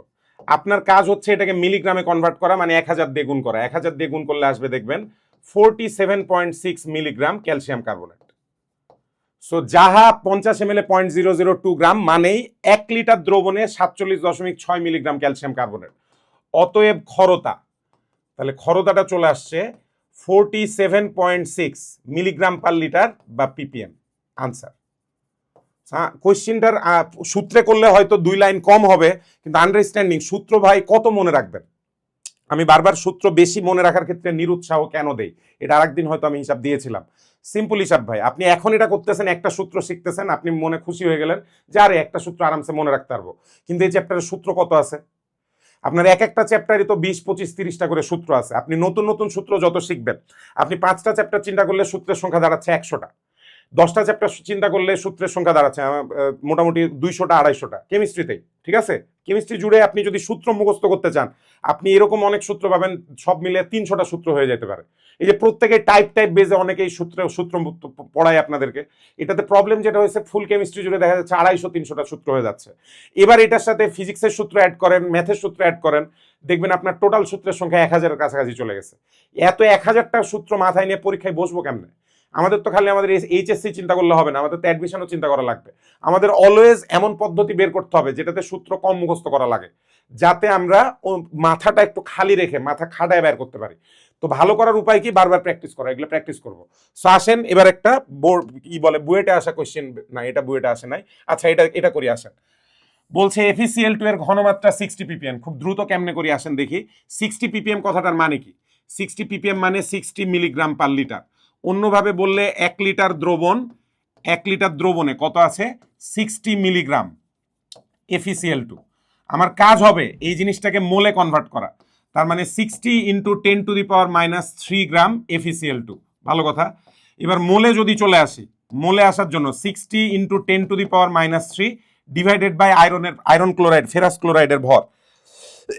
তাহলে ফেরাস ক্লোরাইডের ভর দিয়ে ভাগ করতে হবে না? ফেরাস ক্লোরাইডের ভর কত? 56 + 71, দুইটা ক্লোরিন 71, 127। তাহলে 60x-3 ভাগ আনসার চলে এসছে। এখানে 127 বসালাম, এটা হয়ে গেল মোল FeCl2। এখান থেকে টোটাল মোলের মানটা দাঁড়ালো 0.000472 মোল FeCl2। FeCl2 এর মোল বের হয়ে গেছে। এবার FeCl2 এর মধ্যেও Fe2+ আছে, ক্যালসিয়াম কার্বনেটের মধ্যেও ক্যালসিয়াম 2+, তার মানে ওদের অনুপাত সমান। মানেই 1 মোল FeCl2 মানেই হচ্ছে 1 মোল ক্যালসিয়াম কার্বনেট। তাহলে এটাকে যদি ডানে আনি, 1 2 3 4, 4.72 × 10⁻⁻4 মোল, ওটাকে এভাবে লিখলে এত আসে। FeCl2 মানেই হচ্ছে 4.72 × 10⁻4 মোল ক্যালসিয়াম কার্বনেট। এবার এই ক্যালসিয়াম কার্বনেটের মোলকে গ্রামে কনভার্ট করেন 100 দিয়ে, 100 দিয়ে গুণ করলে জিনিসটা হয়ে যাবে 0.0472 গ্রাম ক্যালসিয়াম কার্বনেট। আমি মানে গ্রামে 100 দিয়ে গুণ করেই দিছি, মধ্যে অটো 100 দিয়ে গুণ করছি। এবার এটাকে 1000 দিয়ে গুণ করব, তাহলে চলে আসবে 47.2 মিলিগ্রাম ক্যালসিয়াম কার্বনেট। এটা কিন্তু 1 লিটারে আছে, এই যে দেখেন 1 লিটার দ্রবণে আমাদের আছে। অন্য পরিমাণ দ্রবণ হলে 1 লিটারে কনভার্ট করতে হতো, এটাই হচ্ছে আনসার। অতএব খরতা যদি বের করতে বলে 47.2 ppm আনসার। 1 লিটারে এত মিলিগ্রাম আছে মানে 47.2 ppm, ঠিক আছে? সো আমরা যাই দিক না কেন, আমরা জিনিসটাকে ম্যাগনেসিয়াম কার্বনেটে কনভার্ট করছি। আসেন আরো অঙ্ক আছে, আরেকটা অঙ্ক দেখি এখান থেকে। এটা বুয়েট 2017-18 সালের প্রশ্নে এসেছিল। ক্যালসিয়াম 2+ আয়নকে ক্যালসিয়াম কার্বনেট রূপে সম্পূর্ণ অধক্ষিপ্ত করতে 200 ml আয়তনের একটি পানির নমুনায় 0.025 ঘনমাত্রার 5 ml সোডিয়াম কার্বনেট দ্রবণ প্রয়োজন হলো। অর্থাৎ সোডিয়াম কার্বনেটের মোল দেওয়া আছে, দেখেন এর মোল দেওয়া আছে, আমরা ওখান থেকে ক্যালসিয়াম কার্বনেটের মোলে যাব, একই অঙ্ক। তাহলে সোডিয়াম কার্বনেটের মোল সূত্র কি ইউজ করব? S × V। এস এর মান দেওয়া 0.025, ভি এর মান দেওয়া 5 ml, 5 ml মানে 5/1000, ঠিক আছে? লিটারে কনভার্ট করলাম। তাহলে 0.025 ভাগ 5x-3, হ্যাঁ 0.025 ডিভাইডেড বাই কেন গুণ, আমিও তো কই 0.025 গুণিত 5x-3। আনসার এসছে 1.25 × 10⁻⁻4 মোল। এটা আসলো সোডিয়াম কার্বনেট। কিন্তু কথা আছে এখানে, কথাটা কি? এটা আছে কত ml পানির ভেতরে? 200 ml পানির জন্য লাগছে এটা, 200 ml এর জন্য, 200 ml দ্রবণ বা 200 ml পানি, ঠিক আছে? অতএব 1000 ml এর জন্য কত মোল লাগবে আসেন বের করি।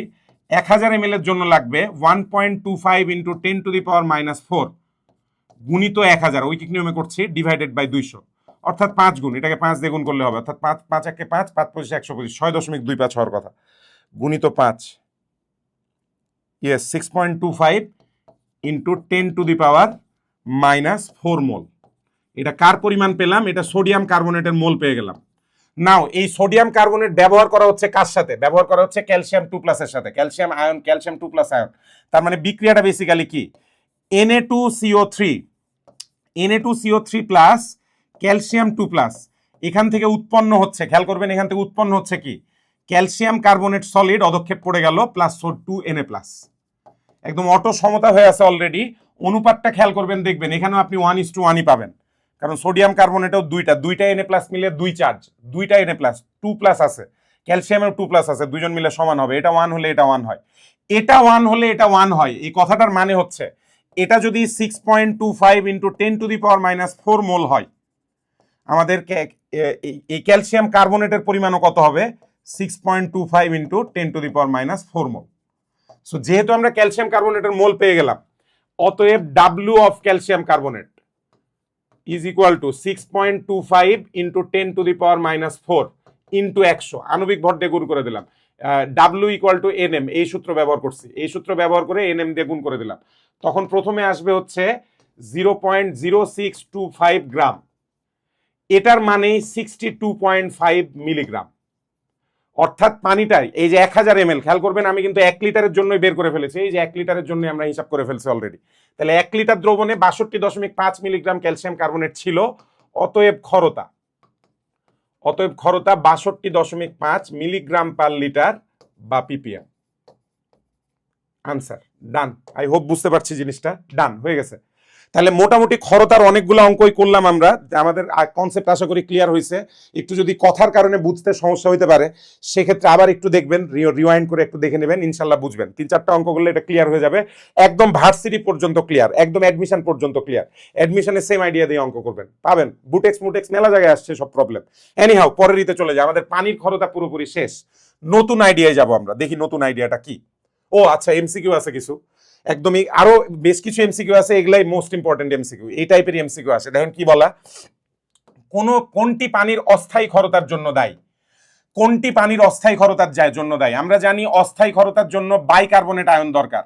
এখানে এই ম্যাগনেসিয়াম বাইকার্বনেট যৌগেই শুধু আছে, তাহলে এই যে এমটা হচ্ছে আমাদের আনসার, ম্যাগনেসিয়াম বাইকার্বনেট। এবার নিচের কোন পদ্ধতি সহজে পানির স্থায়ী ক্ষরতা দূর করার জন্য ব্যবহার করা যায় না?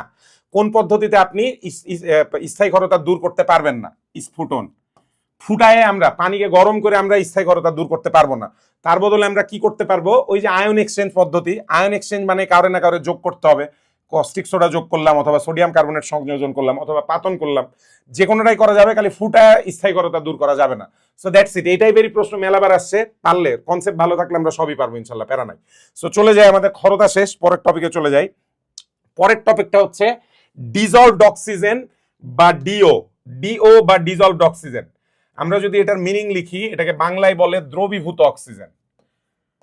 ডিজলভড কথাটার মানে দ্রবীভূত থাকা। ইংলিশে ডিজলভ কথাটা দিয়ে দ্রবীভূত থাকা বোঝায়। তাহলে ডিও বা ডিজলভড অক্সিজেন মানে পানিতে দ্রবীভূত অক্সিজেন। সংজ্ঞাটা কেমনে সংজ্ঞায়িত করব? দেখেন কি লেখা।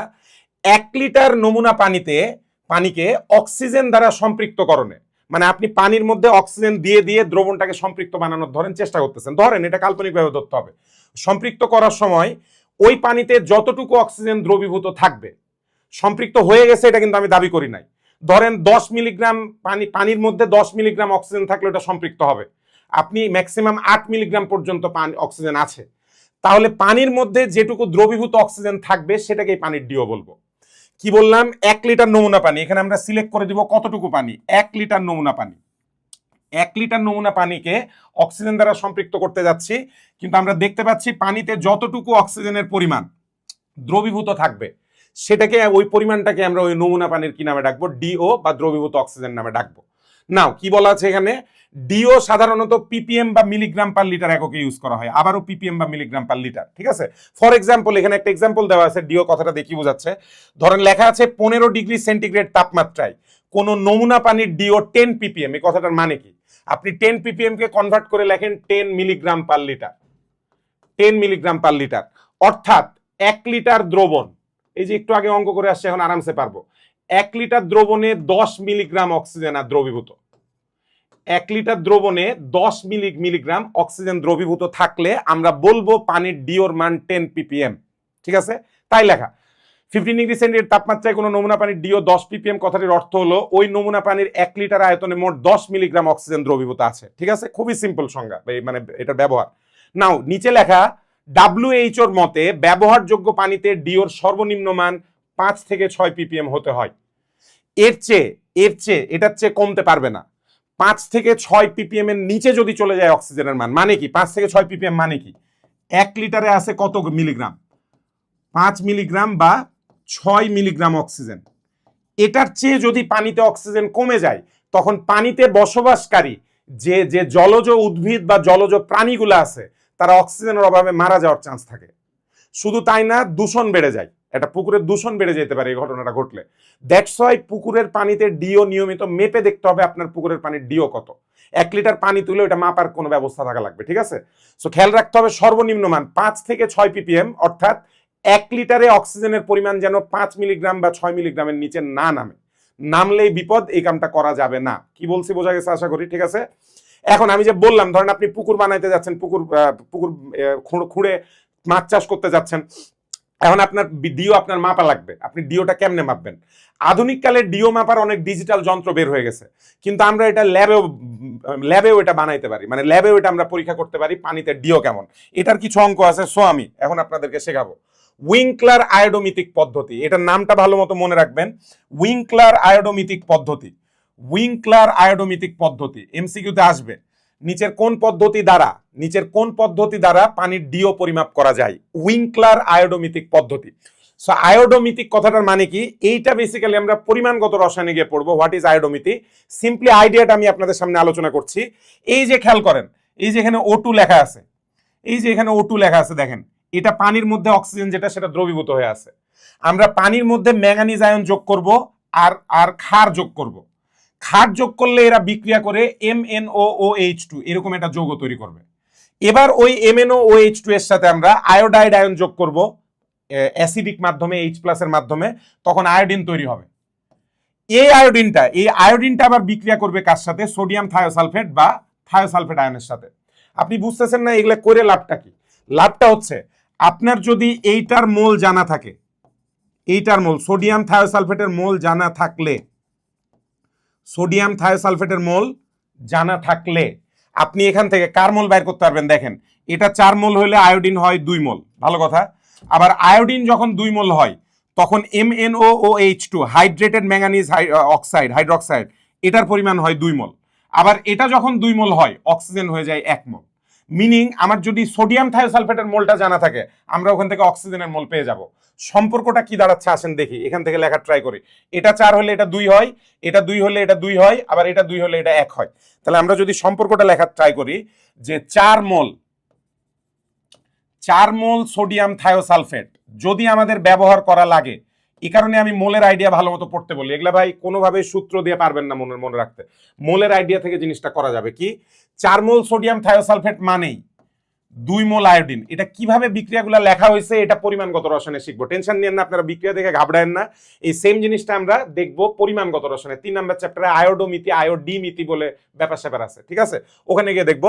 আপাতত সম্পর্কটা লিখি ওই সমীকরণ থেকে। কি 4 মোল সোডিয়াম থায়োসালফেট মানে 2 মোল আয়োডিন, 2 মোল আয়োডিন মানেই 2 মোল MnOOH2 হাইড্রেটেড ম্যাঙ্গানিজ হাইড্রোক্সাইড, ঠিক আছে? আবার 2 মোল MnOOH2 মানেই হচ্ছে 1 মোল অক্সিজেন। আমরা সম্পর্ক পেয়ে গেছি। মধ্যের যে ব্যাপারটা এটা এখন আমরা পুরোপুরি এড়াই যাইতে পারবো। কি আমরা এখন লিখে দিতে পারবো যে অতএব 4 মোল সোডিয়াম থায়োসালফেট মানেই হচ্ছে 1 মোল অক্সিজেন। অন্যভাবে বললে পানিকে টাইট্রেট করার সময়, পানির টাইট্রেশনে আপনার যদি 4 মোল সোডিয়াম থায়োসালফেটের দরকার হয়, এটার মানে এখানে পানি আছে কত, অক্সিজেন আছে কতটুকু? 1 মোল। এখন আমরা জানি 1 মোল অক্সিজেন মানেই 32 গ্রাম অক্সিজেন, মানে ইকুইভ্যালেন্ট টু 32 গ্রাম অক্সিজেন। তার মানে 4 মোল সোডিয়াম থায়োসালফেট মানে 32 গ্রাম অক্সিজেন। অতএব এবার ফাইনাল কথাটা লিখবো আমরা। তাহলে এটা 4 মোল হলে ওটা যদি 32 গ্রাম হয়, এটা যদি 1 মোল হয়ে যায় ভাই, 1 মোল সোডিয়াম থায়োসালফেট যদি ব্যবহার করা লাগে, আমার 1 মোল সোডিয়াম থায়োসালফেট যদি ব্যবহার করা লাগে, এখানে 32/4 বা 8 গ্রাম অক্সিজেন দ্রবীভূত আছে। 8 গ্রাম অক্সিজেন। এটা হচ্ছে সম্পর্ক উইংক্লার আয়োডোমিতিক পদ্ধতি থেকে পাওয়া। আপনার মুখস্থ রাখতে হবে এই জিনিসটা। 1 মোল সোডিয়াম থায়োসালফেট মানেই হচ্ছে 8 গ্রাম অক্সিজেন। অর্থাৎ কোন জায়গায় যদি আমার 1 মোল সোডিয়াম থায়োসালফেট ব্যবহার করা লাগে, এটার মানে ওখানে অক্সিজেন, ওই পানির ভেতরে কতটুকু অক্সিজেন দ্রবীভূত আছে? 8 গ্রাম। এই সম্পর্ক থেকে আমরা সব অঙ্ক করতে পারবো। এটাই আপনার ম্যাথের জন্য লাগবে। ফর ম্যাথ, এটা লিখে রাখি, ফর ম্যাথ কোনো সূত্রমূত্র লাগবে না। এখানে লোকজন এখানেও অ্যাজ ইউজুয়াল যেটা আপনাদেরকে বলছি সূত্র মুখস্থ করার ট্রাই করে, নো নিড। মোল বের করতে পারলেই চলবে। সোডিয়াম থায়োসালফেটের মোল বের করব, সেখান থেকে অক্সিজেনের গ্রাম বের করব, ঠিক আছে? গ্রামকে মিলিগ্রামে কনভার্ট করব।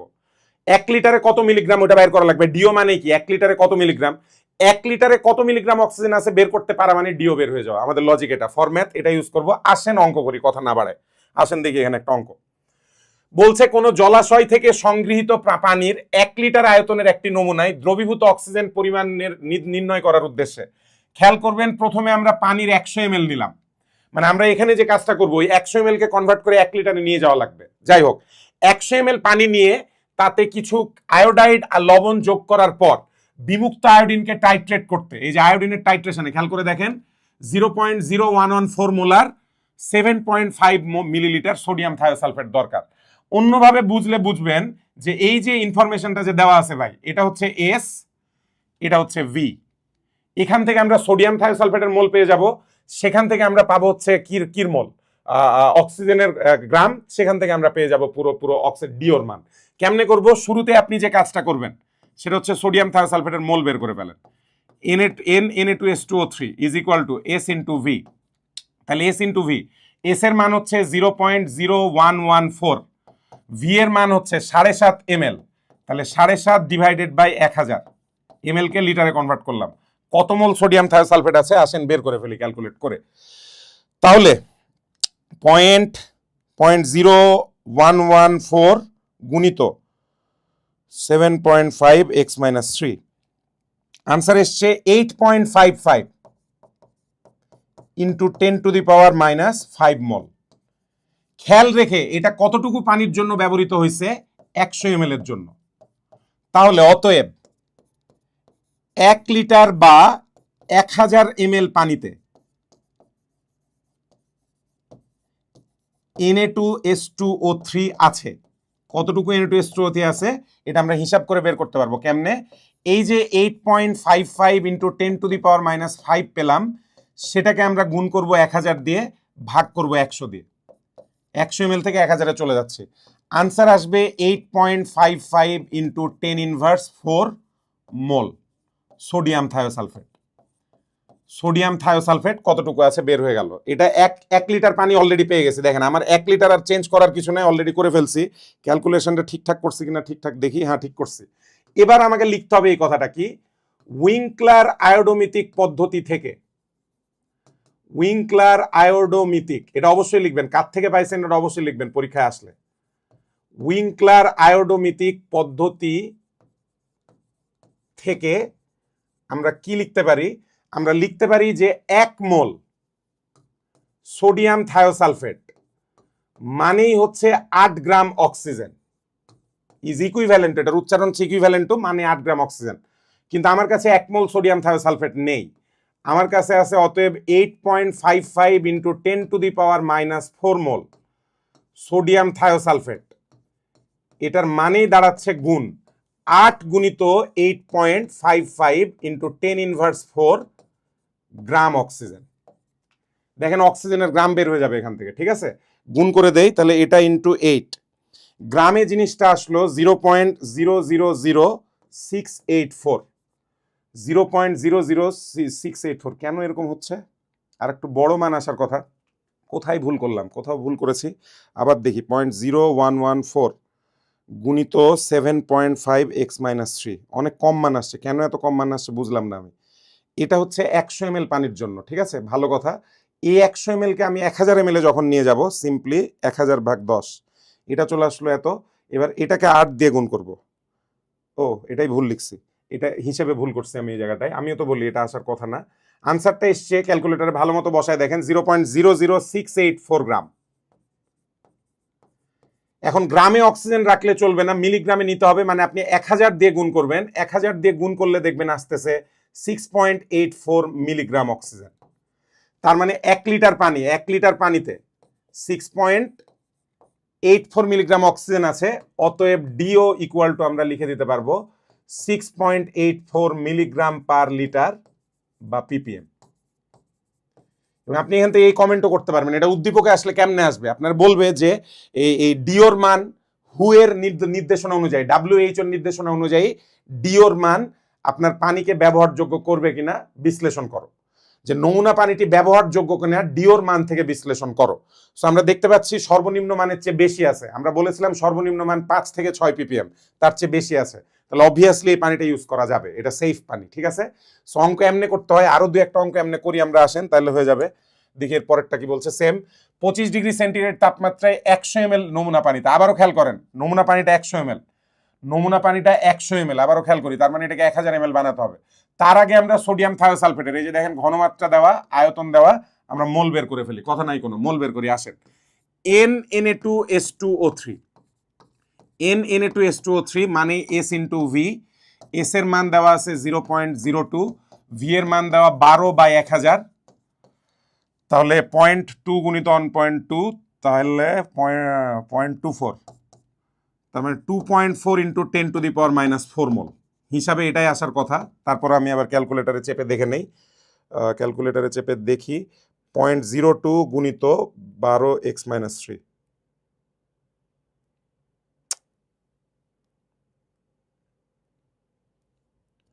0.00024, 2.4 ইন্টু 10, হ্যাঁ ঠিক আছে ঠিক আছে। খেয়াল রেখে এটা আছে কতটুকু পানির মধ্যে, 100 ml পানিতে এটা আছে, ভালো কথা। আমার কাজ হচ্ছে 1000 ml পানিতে, অতএব 1000 ml পানিতে, 1000 ml পানিতে কতটুকু থাকবে, 2.4 ইন্টু 10⁻⁻4 গুণিত 1000/10, সরি 100। সো হিসাব করলে আমরা পাবো equal to 2.4 into 10⁻³ mole sodium thiosulphate. Sodium থায়োসালফেটের মান 1000 লিটার, 1 লিটার পানির জন্য কতটুকু দরকার হলো হয়ে গেছে। এবার আমরা উইংক্লার লিখে আগে যাবো আর কি। উইংক্লারের নিয়ম অনুযায়ী আমরা কি পাইছি, 1 মোল sodium thiosulphate is equivalent to 8 gram oxygen.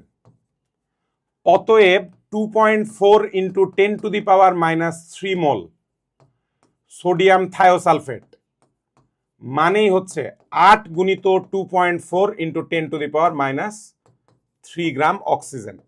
তাহলে এটা হিসাব করলে কি আসে, 8 দুগুণে ষোলো, 4 8 32, 19.2, 19.2 ইন্টু 10⁻³ আসার কথা, 8 গুণিত 2.4, ইয়েস 19.2, 19.2 গুণিত 10⁻³ গ্রাম অক্সিজেন।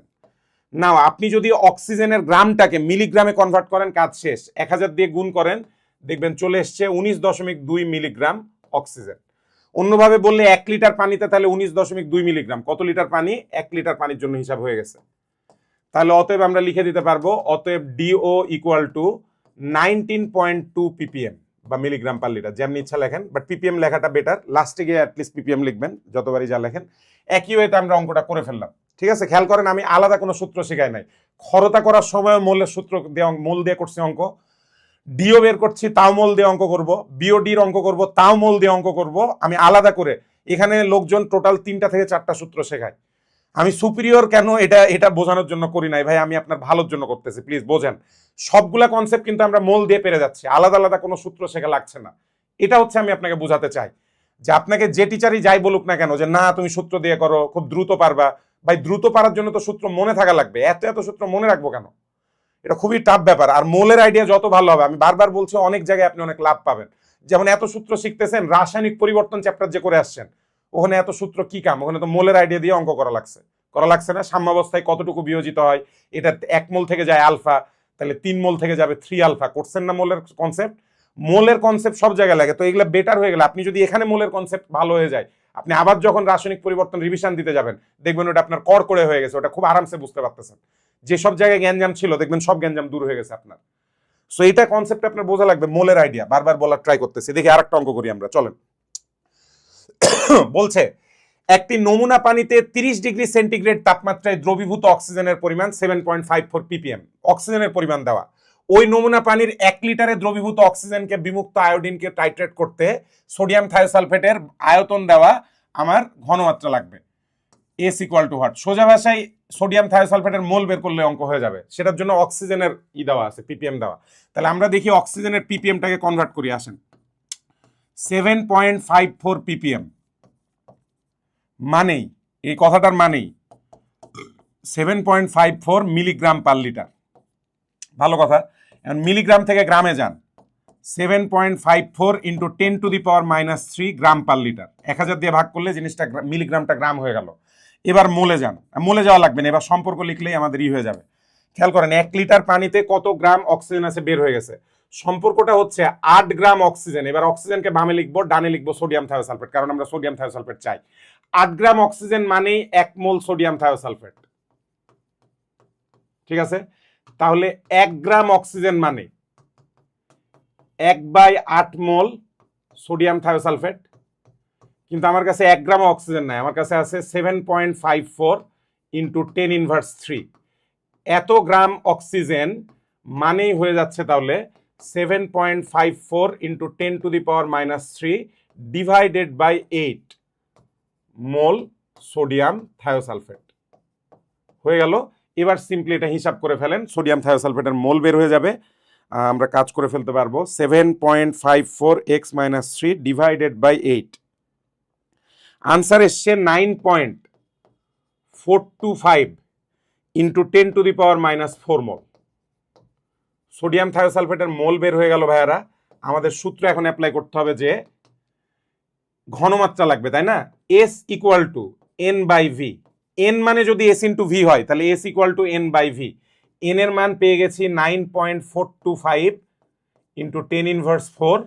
ভি এর মান খেয়াল করবেন দেওয়া আছে 9 ml, ওটাকে লিটারে কনভার্ট করলে 9 ইন্টু 10⁻³ মোলারিটি বের হয়ে যাবে। তাহলে যে এটা পেলাম, যেটা পেলাম এটাকে ভাগ করব আমরা, ভাগ 9x-3, আনসার এসছে 0.1047 মোলার। এটাই হচ্ছে আনসার। সোডিয়াম থায়োসালফেটের ঘনমাত্রা বের হয়ে গেছে। সো মোলের আইডিয়া থেকে দেখেন খুব সহজে আমরা ডিওর ভ্যালু বাইর করে ফেলতে পারলাম। ডান, ডিও শেষ। চলেন এবার ডিও যেহেতু শেষ হয়ে গেছে এবার পরের কনসেপ্টে যাই। তাড়াতাড়ি আমরা ক্লাসটা শেষ করি, আর বেশিক্ষণ লাগবে না, 2-1টা অঙ্ক করবো, লজিকগুলো দেখবো। বিওডি, বিওডি ক্লাস 9-10-এ পড়েছেন, এবং আমার ধারণা ক্লাস 9-10-এ যখন পড়েছেন বিওডি এর ফুল মিনিংটা শিখছেন biological oxygen demand.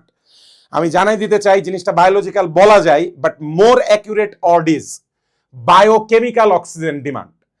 Biochemical oxygen demand, যেটাকে বাংলা করলে দাঁড়ায় প্রাণ রাসায়নিক অক্সিজেন চাহিদা। প্রাণ রাসায়নিক অক্সিজেন চাহিদা। তো এই জিনিসটাকে এটা একটু এক্সপ্লেন করার ট্রাই করি। এটা বোঝার জন্য আপনাকে কল্পনা করা লাগবে একটা গ্রামের পুকুরের কথা। একটু কল্পনা করার ট্রাই করেন, একটা গ্রামের পুকুর। এই গ্রামের পুকুর, নর্মালি গ্রামের পুকুরগুলোর আশপাশে বেশ কিছু গাছপালা থাকে আমরা জানি। তারপর দেখা যাচ্ছে গ্রামের পুকুরগুলোর আশপাশে বাসা বাড়ি থাকে। তো অনেক সময় যেটা হয়, আশপাশের গাছপালাগুলা থেকে যে পাতাগুলা আছে সেই পাতাগুলা পুকুরে ঝরে পড়ে।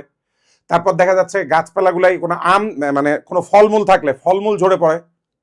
এই যে বাসা বাড়িগুলো আছে সেই বাসা বাড়ির উচ্ছিষ্ট খাবারের অংশ আমরা পুকুরে ফিক্কা মারি। এই যে ঘটনাগুলো যে ঘটছে, এই যে যে জিনিসপত্রগুলা পুকুরে গিয়ে পড়লো, এই জিনিসগুলাকে আজীবন বিশুদ্ধ অবস্থায় থেকে যাবে? ডেফিনেটলি না। আপনারা যারা এই বিষয়গুলো দেখছেন কি এটা আন্দাজও করতে পারেন যে জিনিসগুলো ধীরে ধীরে কি হয়ে যাবে, পচে যাবে। এই যে আম যদি পুকুরের পানিতে পড়ে কিছুদিন পর আম পচে যাবে, পাতা পড়লে পাতা পচবে, উচ্ছিষ্ট খাবার দাবারে ভাত সবজির অংশ এগুলো থাকলে এগুলো পচে যাবে। তো এই পচে যে যাবে, এই পচায় কারা? ভাই মনে রাখতে হবে এই পচানোর কাজটা করে বিভিন্ন ধরনের বায়ুজীবী অণুজীব বা ব্যাকটেরিয়া। বায়ুজীবী, বায়ুর ওপর বেস করে যেসব অণুজীব বা ব্যাকটেরিয়া বেঁচে থাকে তারা গিয়ে এদেরকে পচায়।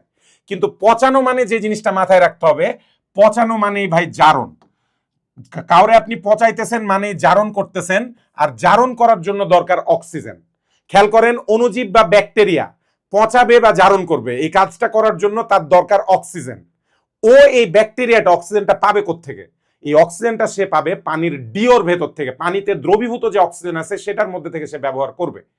এই যে 1 লিটার পানিতে থাকে, এবার পড়ি, 1 লিটার পানিতে 1 লিটার নমুনা পানিতে উপস্থিত সকল, এখানে একটা ছোট্ট কথা ছুটে গেছে, পচনশীল কথাটা লিখতে হবে প্লিজ।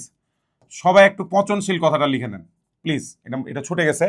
1 লিটার নমুনা পানিতে উপস্থিত সকল পচনশীল জৈব দূষককে বায়ুজীবী ব্যাকটেরিয়া বা অণুজীব দ্বারা সম্পূর্ণরূপে পচাতে বা জারণ করতে ওই পানির ডিও থেকে যে পরিমাণ অক্সিজেন ব্যয়িত হয় তাকে ওই নমুনা পানির বিওডি বলে।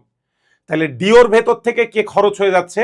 আমার অক্সিজেন খরচ হয়ে যাচ্ছে। খরচ হওয়ার পরে কতটুকু খরচ হইলো, ওই খরচ হওয়া পরিমাণটাকে আমরা বলছি বিওডি। কতটুকু পানির জন্য? 1 লিটার নমুনা পানির জন্য। খেয়াল রাখতে হবে 1 লিটার নমুনা পানি, ঠিক আছে? আর একটা ইম্পর্টেন্ট ইস্যু, পচনশীল জৈব দূষক, এই জায়গাটা মার্ক করে রাখবেন। পচনশীল জৈব দূষক, যাদের পচানো যায়, ব্যাকটেরিয়া দিয়ে যাদের পচানো যায় ওদের হিসাব করতেছি। এবং দ্যাটস আমি গ্রামের পুকুর বলছি, শহরের পুকুর বলি নাই। ঢাকার পুকুরের কথাই পরে আসবো, ঢাকা বা বুড়িগঙ্গার পানির কথাই পরে আসবো। আমরা চিন্তা করবো একটা গ্রামের পুকুরে কি কি যেসব জিনিসপত্র পড়ে, ওগুলা সবাই বেসিক্যালি ব্যাকটেরিয়া বা অণুজীব দ্বারা পচে যায়। এই ব্যাকটেরিয়া বা অণুজীবগুলা পচানোর সময় পানির ভেতরে থাকা যতটুকু অক্সিজেনকে ইউজ করবে, ওই ইউজড আপ অক্সিজেনকে বলা হয় পানির বিওডি। তার মানে ভাই, আমরা যদি বিওডির মান নির্ণয় করতে চাই, আমরা অঙ্ক করার জন্য সিম্পলি এখানে সূত্র বানাই দিতে পারি। এখানেই লেখেন, সরি, এখানে আমরা লিখতে পারি বিওডি ইকুয়াল টু প্রাথমিক ডিও মাইনাস শেষ ডিও। এই কথাটার মানে কি? আপনি ধরেন বোঝার চেষ্টা করবেন এটা বের করার লজিকটা কি। ওই উইঙ্কলার আয়োডোমিতিক পদ্ধতি দিয়ে হয়ে যাবে, আমার কিন্তু আর কিচ্ছু লাগবে না, এটা দিয়ে হবে। ঘটনাটা কি? বেসিক্যালি ধরেন আপনি 1 লিটার পানি নিছেন, 1 লিটার পানি নিলেন, ভালো কথা। এই 1 লিটার পানির ভিতরে এই কণা কণা আকারে অনেক পচনশীল জৈব দূষক আছে। এই যে পচনশীল জৈব দূষক আছে পানির ভিতরে, আপনি করলেন কি, এটার মধ্যে ব্যাকটেরিয়া অ্যাড করার আগে আপনি এটার প্রাথমিক ডিওর মানটা বের করলেন, ঠিক আছে? প্রাথমিক ডিওর মান বের করলেন। তাহলে আমি যেটা বলছিলাম যে আমরা 1 লিটার পানি নিয়েছি, শুরুতেই আপনি এটা ডিও বের করে ফেলবেন। এটাকে আমি প্রাথমিক ডিও, ডিও আই বলছি, ডিও ইনিশিয়াল বলছি, ঠিক আছে? শুরুতে আমরা ডিও বের করে ফেললাম উইঙ্কলার আয়োডোমিতিক পদ্ধতিতে। এরপর এটার মধ্যে ব্যাকটেরিয়া অ্যাড করলাম। ব্যাকটেরিয়া অ্যাড করে এটার সিল, মুখ একদম সিল করে দিয়ে 5 দিন রেখে দিলাম। মুখ সিল করে 5 দিন রেখে দিব। ওই 5 দিনে ব্যাকটেরিয়াটা ভেতরের অক্সিজেন ইউজ করে ওই জৈব দূষকগুলারে পচাবে। পচানোর পরে 5 দিন পর যখন আমি সিলটা খুলে ফেলবো, তখন ভেতরে সকল জৈব দূষক কি হয়ে গেছে, পচে গেছে। পচার পরে ওই কাজটা করার জন্য ব্যাকটেরিয়াগুলা ভেতরে, পানির ভেতরে থাকা অক্সিজেন ইউজ করছে। তার মানে পরবর্তীতে পচে যাওয়ার পরে আমরা আরেকটা ডিও পাবো। ডিও যে কমে গেছে, এটাকে ডিও এফ বলছি, ফাইনাল ডিও। এই যে শুরুতে এই পচানোর আগের ডিওটা থেকে পচানোর পরে যে ডিওটা, এটার মানটা যদি আমরা বাদ দিয়ে দেই, আমরা পেয়ে যাব ইকুয়াল টু বিওডি। লজিকটা হচ্ছে এই, ঠিক আছে? সো একই কোয়েশ্চেন, মানে আমরা সিম্পলি উইঙ্কলার আয়োডোমিতিক পদ্ধতি ব্যবহার করব, অঙ্ক হয়ে যাবে, কোনো প্যারা নাই। নাও কি কোয়েশ্চেন বলছে কি, বিওডি কে সাধারণত পিপিএম বা মিলিগ্রাম পার লিটার এককে প্রকাশ করা হয়। সেকেন্ডলি ডাব্লিউএইচওর মতে ব্যবহারযোগ্য পানিতে বিওডি এর সর্বোচ্চ মান 6 পিপিএম। খেয়াল রেখে, এটা কিন্তু ডিওর সাথে গুলায়েন না, ডিওর সর্বনিম্ন মান ছিল 5 থেকে 6 পিপিএম, এটার সর্বোচ্চ মান হচ্ছে 6 পিপিএম। কোথাও যদি 10 পিপিএম বিওডি পাওয়া যায়, ভয়ানক খারাপ পানি। কেন ভাই? এটার মানে হচ্ছে ওই 1 লিটার পানির মধ্যে যত দূষক আছে ওইটারে পুরোপুরি পচাইতে পানির ভিতর থেকে 10 মিলিগ্রাম অক্সিজেন খরচ হয়েছে। মানে অনেক বেশি অক্সিজেন লাগছে। অনেক বেশি অক্সিজেন কেন লাগছে? কারণ ওটার মধ্যে মেলা পচা জিনিস আছে। কিন্তু কোন পানির বিওডি 4 পিপিএম, এই কথাটার মানে ওইটার ভেতরে যে পচনশীল জৈব দূষক আছে ওইটারে পচাইতে মাত্র 4 মিলিগ্রাম অক্সিজেন লাগছে। কেন কম অক্সিজেন লাগছে? কারণ কম দূষক আছে। দূষক কম থাকলে কম অক্সিজেন লাগবে, দূষক বেশি থাকলে বেশি অক্সিজেন লাগবে। সো যত বেশি অক্সিজেন লাগবে তার মানে বেশি বেশি দূষক আছে, তাই বিওডির মান বেশি হওয়া খারাপ। 6 হচ্ছে আমাদের সীমা, 10 হয়ে যাওয়া মানে মারাত্মক খারাপ, খুবই খারাপ অবস্থা পানির, ওটা ইউজই করা যাবে না কোনোভাবেই না। সো আসেন আমরা এখানে ছোট কিছু অনুধাবনমূলক প্রশ্ন দেখি। কি বলছে? 25 ডিগ্রি সেন্টিগ্রেড তাপমাত্রায় কোনো নমুনা পানির বিওডি 6 পিপিএম বলতে কি বোঝো? শুরুতেই আপনি যে কামটা করবেন সেটা হচ্ছে ইনসার্ট বিওডি সংজ্ঞা। আগে ডেফিনেশন লিখে ফেলবেন, এটা যেহেতু অনুধাবনমূলক প্রশ্ন, এসছে কিন্তু বেশ কয়েকবার এসছে পরীক্ষায়।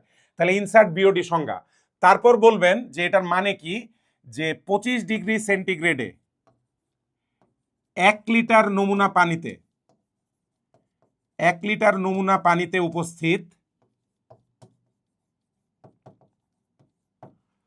পচনশীল জৈব দূষককে, পচনশীল জৈব দূষক, খেয়াল রেখে পচনশীল কথাটা বারবার বলছি, এটা উল্লেখ করাই লাগবে। পচনশীল জৈব দূষককে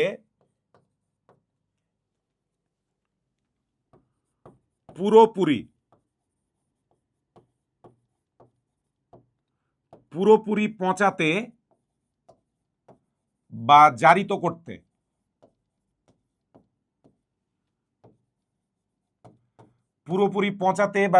করতে অণুজীব বা ব্যাকটেরিয়া কর্তৃক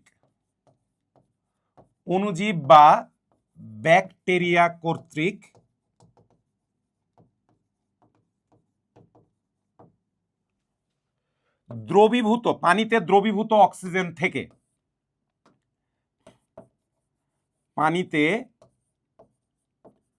দ্রবীভূত অক্সিজেন থেকে 6 মিলিগ্রাম অক্সিজেন ব্যবহৃত হয়। যতটুকু পানিতে অক্সিজেন দ্রবীভূত ছিল তার মধ্যে থেকে 6 মিলিগ্রাম ইউজ হয়ে গেল।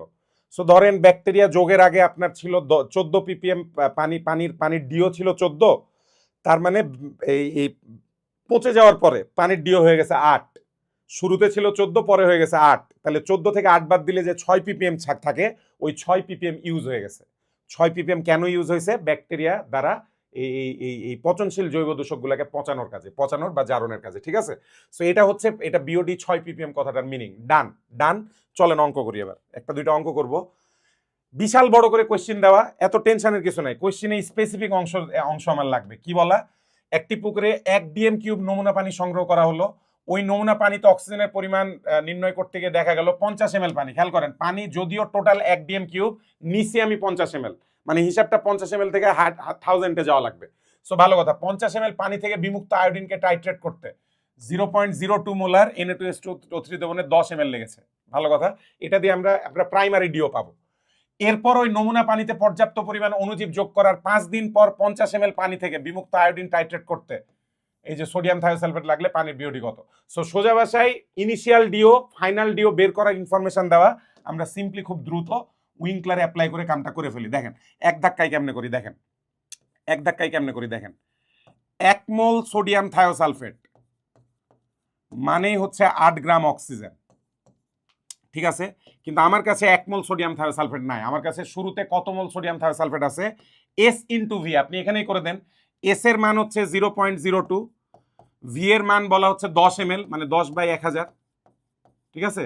এত মোল মানে কত গ্রাম? 8 গুণিত 0.02 গুণিত 10/1000 গ্রাম অক্সিজেন। ঠিক আছে? ভালো কথা, বুঝতে পারছেন এখানে কি করলাম? এই জায়গাটায় যারা বুঝছি না, এখানে আমি এখানের মধ্যেই কি কাম করে ফেলছি। এই যে 0.02 এটা হচ্ছে এস, এই যে 10/1000 এটা হচ্ছে ভি। এতে দুইজনকে গুণ করলে মোল পাওয়া যাবে। আমি মোলটা এখানে বের করে ফেলছি কম সময় করার জন্য। তাহলে আমার এখান থেকে অক্সিজেনের গ্রাম বেরিয়ে যাবে। আসেন দেখি গ্রামটা কত হচ্ছে।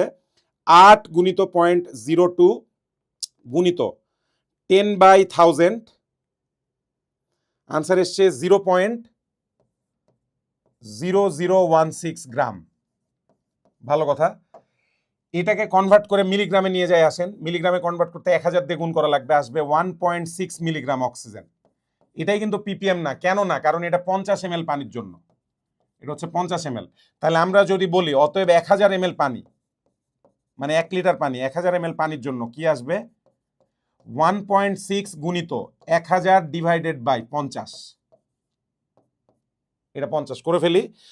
1.6 ইন্টু 1000 ভাগ 50, মানে 20 দিয়ে গুণ, basically 32 ppm। My goodness, 32 milligram, বিশাল পরিমাণ আসে। এত থাকে? হিসাব ঠিক করছি? দেখি তো আবার ঠিক করছি নাকি। 8 ইন্টু 0.02 গুণিত 10/1000, ঠিকই ছিল। এটাকে আবার 1000 দিয়ে গুণ করব, 1.6 মিলিগ্রাম। ঠিক আছে, এটাকে 20 দিয়ে গুণ করব। Yes, 32 milligram. Yes, 32 milligram oxygen. So আমার ডিও আই ভাইয়ারা বের হয়ে গেছে। ইনিশিয়াল ডিও এটা বের হয়ে গেছে 32 ppm। কোশ্চিন অনুযায়ী আমার শুরুতে 32 ppm ছিল। সেম কাজটা এবার 95 পরে, সিম্পলি লিখে দিলাম 95 পর আবারও ওই সম্পর্কটা লিখি যে 1 মোল সোডিয়াম থায়োসালফেট মানে 8 গ্রাম অক্সিজেন।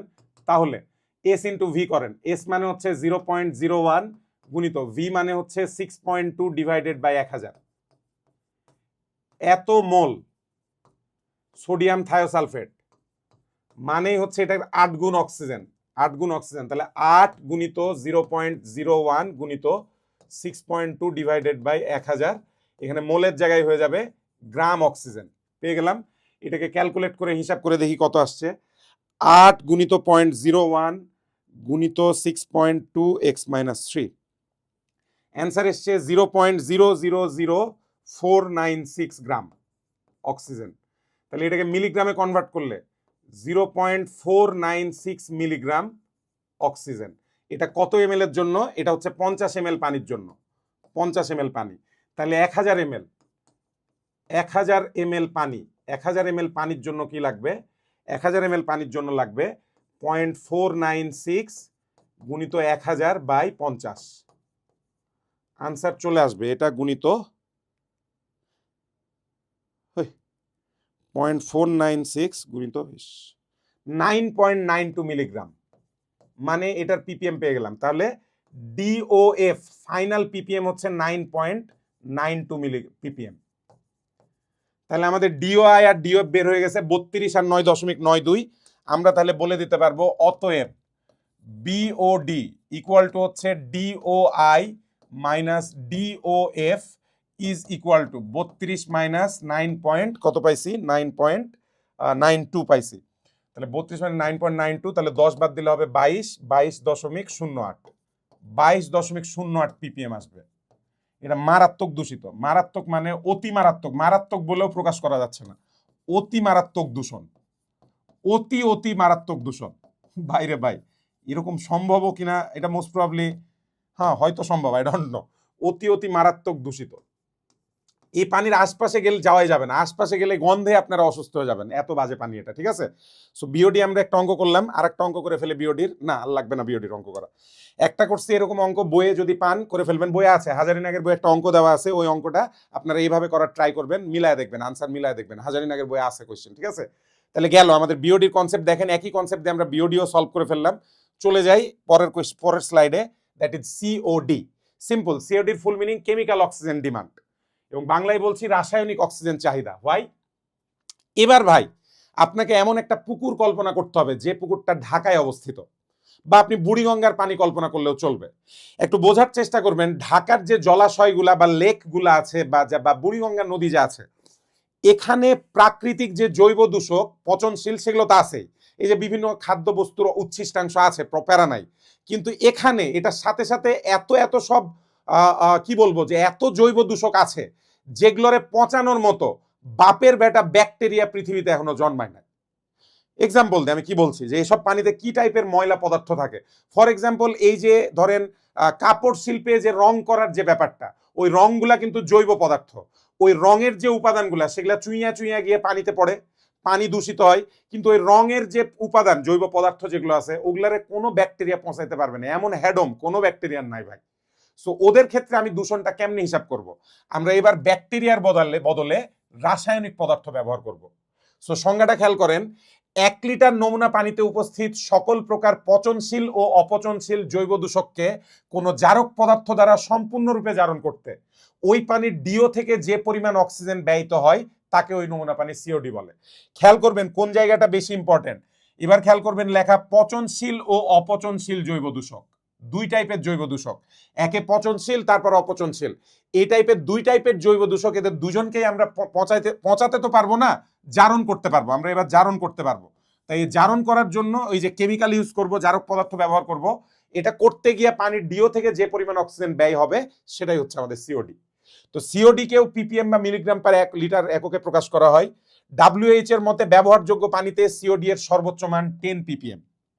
10 পিপিএম খেয়াল করছেন, এবারের মানটা বড় হয়ে গেছে, বিওডি ছিল 6 পিপিএম, সিওডি হয়ে গেছে 10 পিপিএম। কেন এই প্রসঙ্গে আসবো যে একই পানির আপনি যদি বিওডি বের করেন কম আসবে, সিওডি বের করলে বেশি আসবে, কেন ওই প্রসঙ্গে আসছি। তার আগে একটা খুবই সহজ একটা অনুধাবনমূলক প্রশ্ন পড়ে আসি, যেহেতু এটা বারবার পরীক্ষায় আসে। এখানে আগে আপনি ইনসার্ট সংজ্ঞা লিখে দেই, ইনসার্ট সিওডি সংজ্ঞা, আগে সিওডি সংজ্ঞা লিখে দেবেন, অনুধাবনমূলক প্রশ্ন যেহেতু। এরপর লিখবেন এই কথাটার মিনিং কি।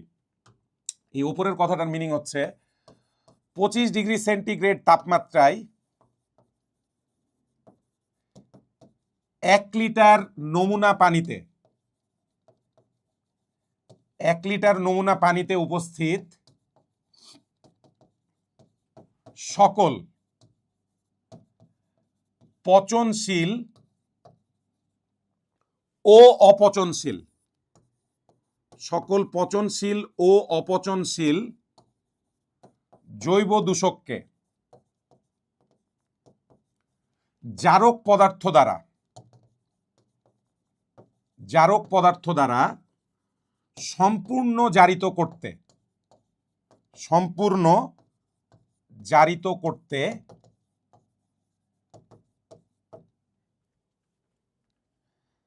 দ্রবীভূত পানিতে দ্রবীভূত অক্সিজেন থেকে, পানিতে দ্রবীভূত অক্সিজেন থেকে 10 মিলিগ্রাম অক্সিজেন খরচ হয় বা ব্যয়িত হয়।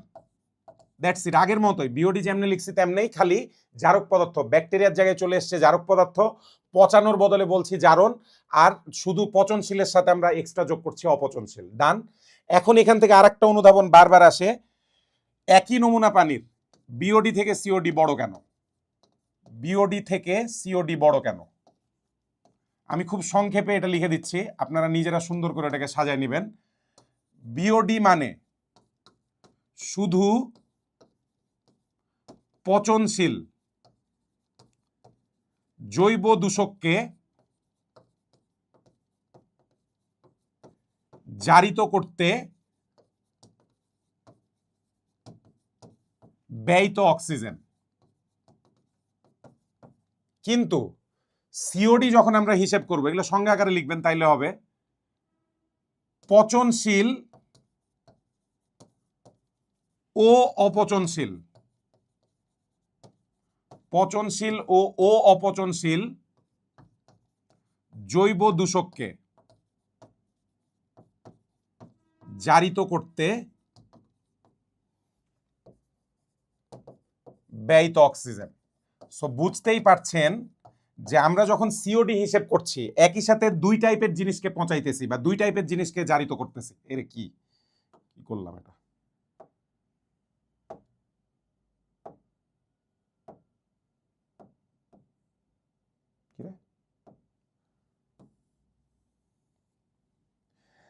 আমরা যখন সিওডি হিসাব করতেছি একই সাথে পচনশীল অপচনশীল দুই ধরনের জৈব দূষক ইউজ করছি। যখন আমরা বিওডি বের করছি তখন শুধু পচনশীল ব্যবহার করতেছি, তাই শুধু পচনশীলের জন্য আমার অক্সিজেন কম লাগতেছে, পচনশীল অপচনশীল দুইজনেরই জারিত করার জন্য বেশি অক্সিজেন লাগতেছে। দ্যাটস ওয়াই, তাই আমরা লিখে দেব অতএব সিওডি গ্রেটার দেন বিওডি। একই পানি, একই পুকুর থেকে পানি তুলে আপনি পরীক্ষা করেন, অলওয়েজ সিওডির মান বিওডির চেয়ে বেশি পাবেন, কারণ সিওডি বাইর করতে আমার বেশি বেশি জিনিসটা পচান লাগে। ঠিক আছে, এখন সিওডি থেকে কখনোই অঙ্ক আসে নাই, কিন্তু অঙ্ক আসলে একই লজিক ভাই। সিওডি ইকুয়াল টু ডিওআই মানে ইনিশিয়াল ডিও মাইনাস হচ্ছে ডিওএফ ফাইনাল ডিও, মানে জারণের আগে ডিও, জারণের পূর্বে ডিও মাইনাস জারণের পরে ডিও, এই জিনিস। ঠিক আছে, এই হচ্ছে আমাদের অঙ্ক করার সূত্র। আসে নাই কখনো, তাই অঙ্ক দেখাবো না। ডান, আমাদের সিওডিও ডান। লাস্ট জিনিস, আজকের লেকচারের একদম লাস্টে চলে এসেছি, টিডিএস। এটা আমি জানি না আগে ছিল কিনা, আপনাদের মনে নাই, আমার এই এসএসসি সিলেবাসের এই জিনিসটা আমার মনে নাই এখন যে এটা ছিল কিনা। টিডিএস মানে হচ্ছে টোটাল ডিজলভড সলিড, বাংলা করলে দাঁড়ায় সমগ্র দ্রবীভূত কঠিন বস্তু। কঠিন বস্তু 1 লিটার পানিতে কত কঠিন বস্তু আছে লেখাই আছে, সিম্পল হিসাব ভাই। কি বলছে? 1 লিটার নমুনা পানিতে উপস্থিত, 1 লিটার নমুনা পানিতে উপস্থিত জৈব ও অজৈব কলয়ডাল কণা, জৈব ও অজৈব কলয়ডাল কণা। আমরা যারা বুঝি না কলয়ডাল কণা, তাদেরকে পড়ে আসতে হবে কোন জায়গা? ফার্স্ট পেপারের 5 নাম্বার চ্যাপ্টার কর্মমুখী রসনে কলয়েড বলে একটা টপিক ছিল, ওই টপিকটা পড়ে আসতে হবে, তাহলে বুঝবেন।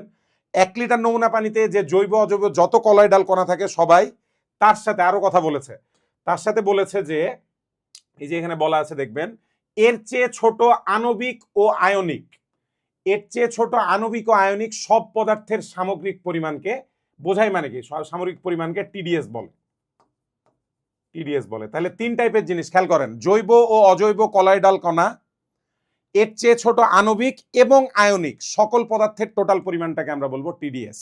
ঠিক আছে, যেমন পানির মধ্যে, যেমন ধরেন লবণাক্ত পানিতে সোডিয়াম ক্লোরাইড থাকে, সোডিয়াম ক্লোরাইড একটা আয়নিক যৌগ, তাহলে এই যে সোডিয়াম ক্লোরাইডের যে পরিমাণটা সেটাই হবে ওই পানির টিডিএস।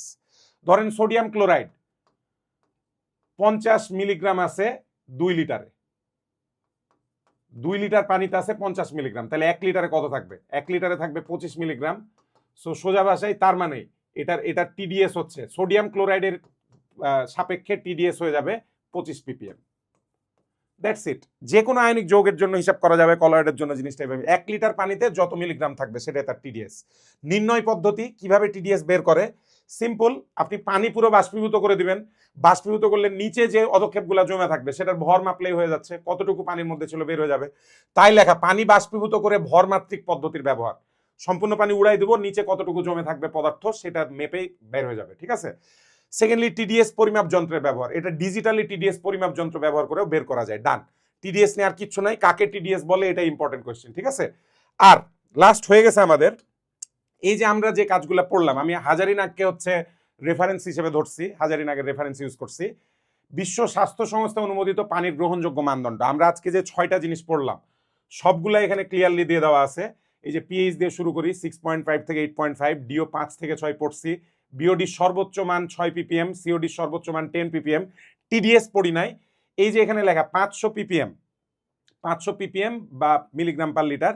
ক্ষরতা, ক্যালসিয়াম 2+ দিয়ে হিসাব করলে 100 ppm, ম্যাগনেসিয়াম 2+ দিয়ে হিসাব করলে 150 ppm, আর সোডিয়াম ক্লোরাইড স্পেসিফিক্যালি টিডিএস এর জন্য সোডিয়াম ক্লোরাইড যদি হিসাব করেন 500 ppm। অন্য কারো ইনফরমেশন, টিডিএস এ ম্যাগনেসিয়াম ক্লোরাইড হলে কি হবে, ক্যালসিয়াম সালফেট হলে কি হবে, এগুলো কোনো কিছু দেওয়া নাই। শুধু আমাদের বইয়ে সোডিয়াম ক্লোরাইডের কথা বলা, এটা মুখস্থ রাখতে হবে। এমসিকিউ এর জন্য হাইয়েস্ট ইম্পর্টেন্ট, এমসিকিউ ইম্পর্টেন্ট, ঠিক আছে। এই তো আমরা একটা বড় সড়ো লেকচারের মাধ্যমে পানি সারফেস ওয়াটারের বিশুদ্ধতার মানদণ্ড পড়ে ফেললাম। আর যে বাকি জিনিসগুলো আছে আমাদের পরিবেশ রসায়নের, ইনশাল্লাহ অতি দ্রুত এই ক্লাসগুলো পেয়ে যাবেন। সবাই ভালো থাকেন, সুস্থ থাকেন, ইনশাল্লাহ আপনাদের সাথে আবারও দেখা হবে। আসসালামু আলাইকুম, আল্লাহ হাফেজ।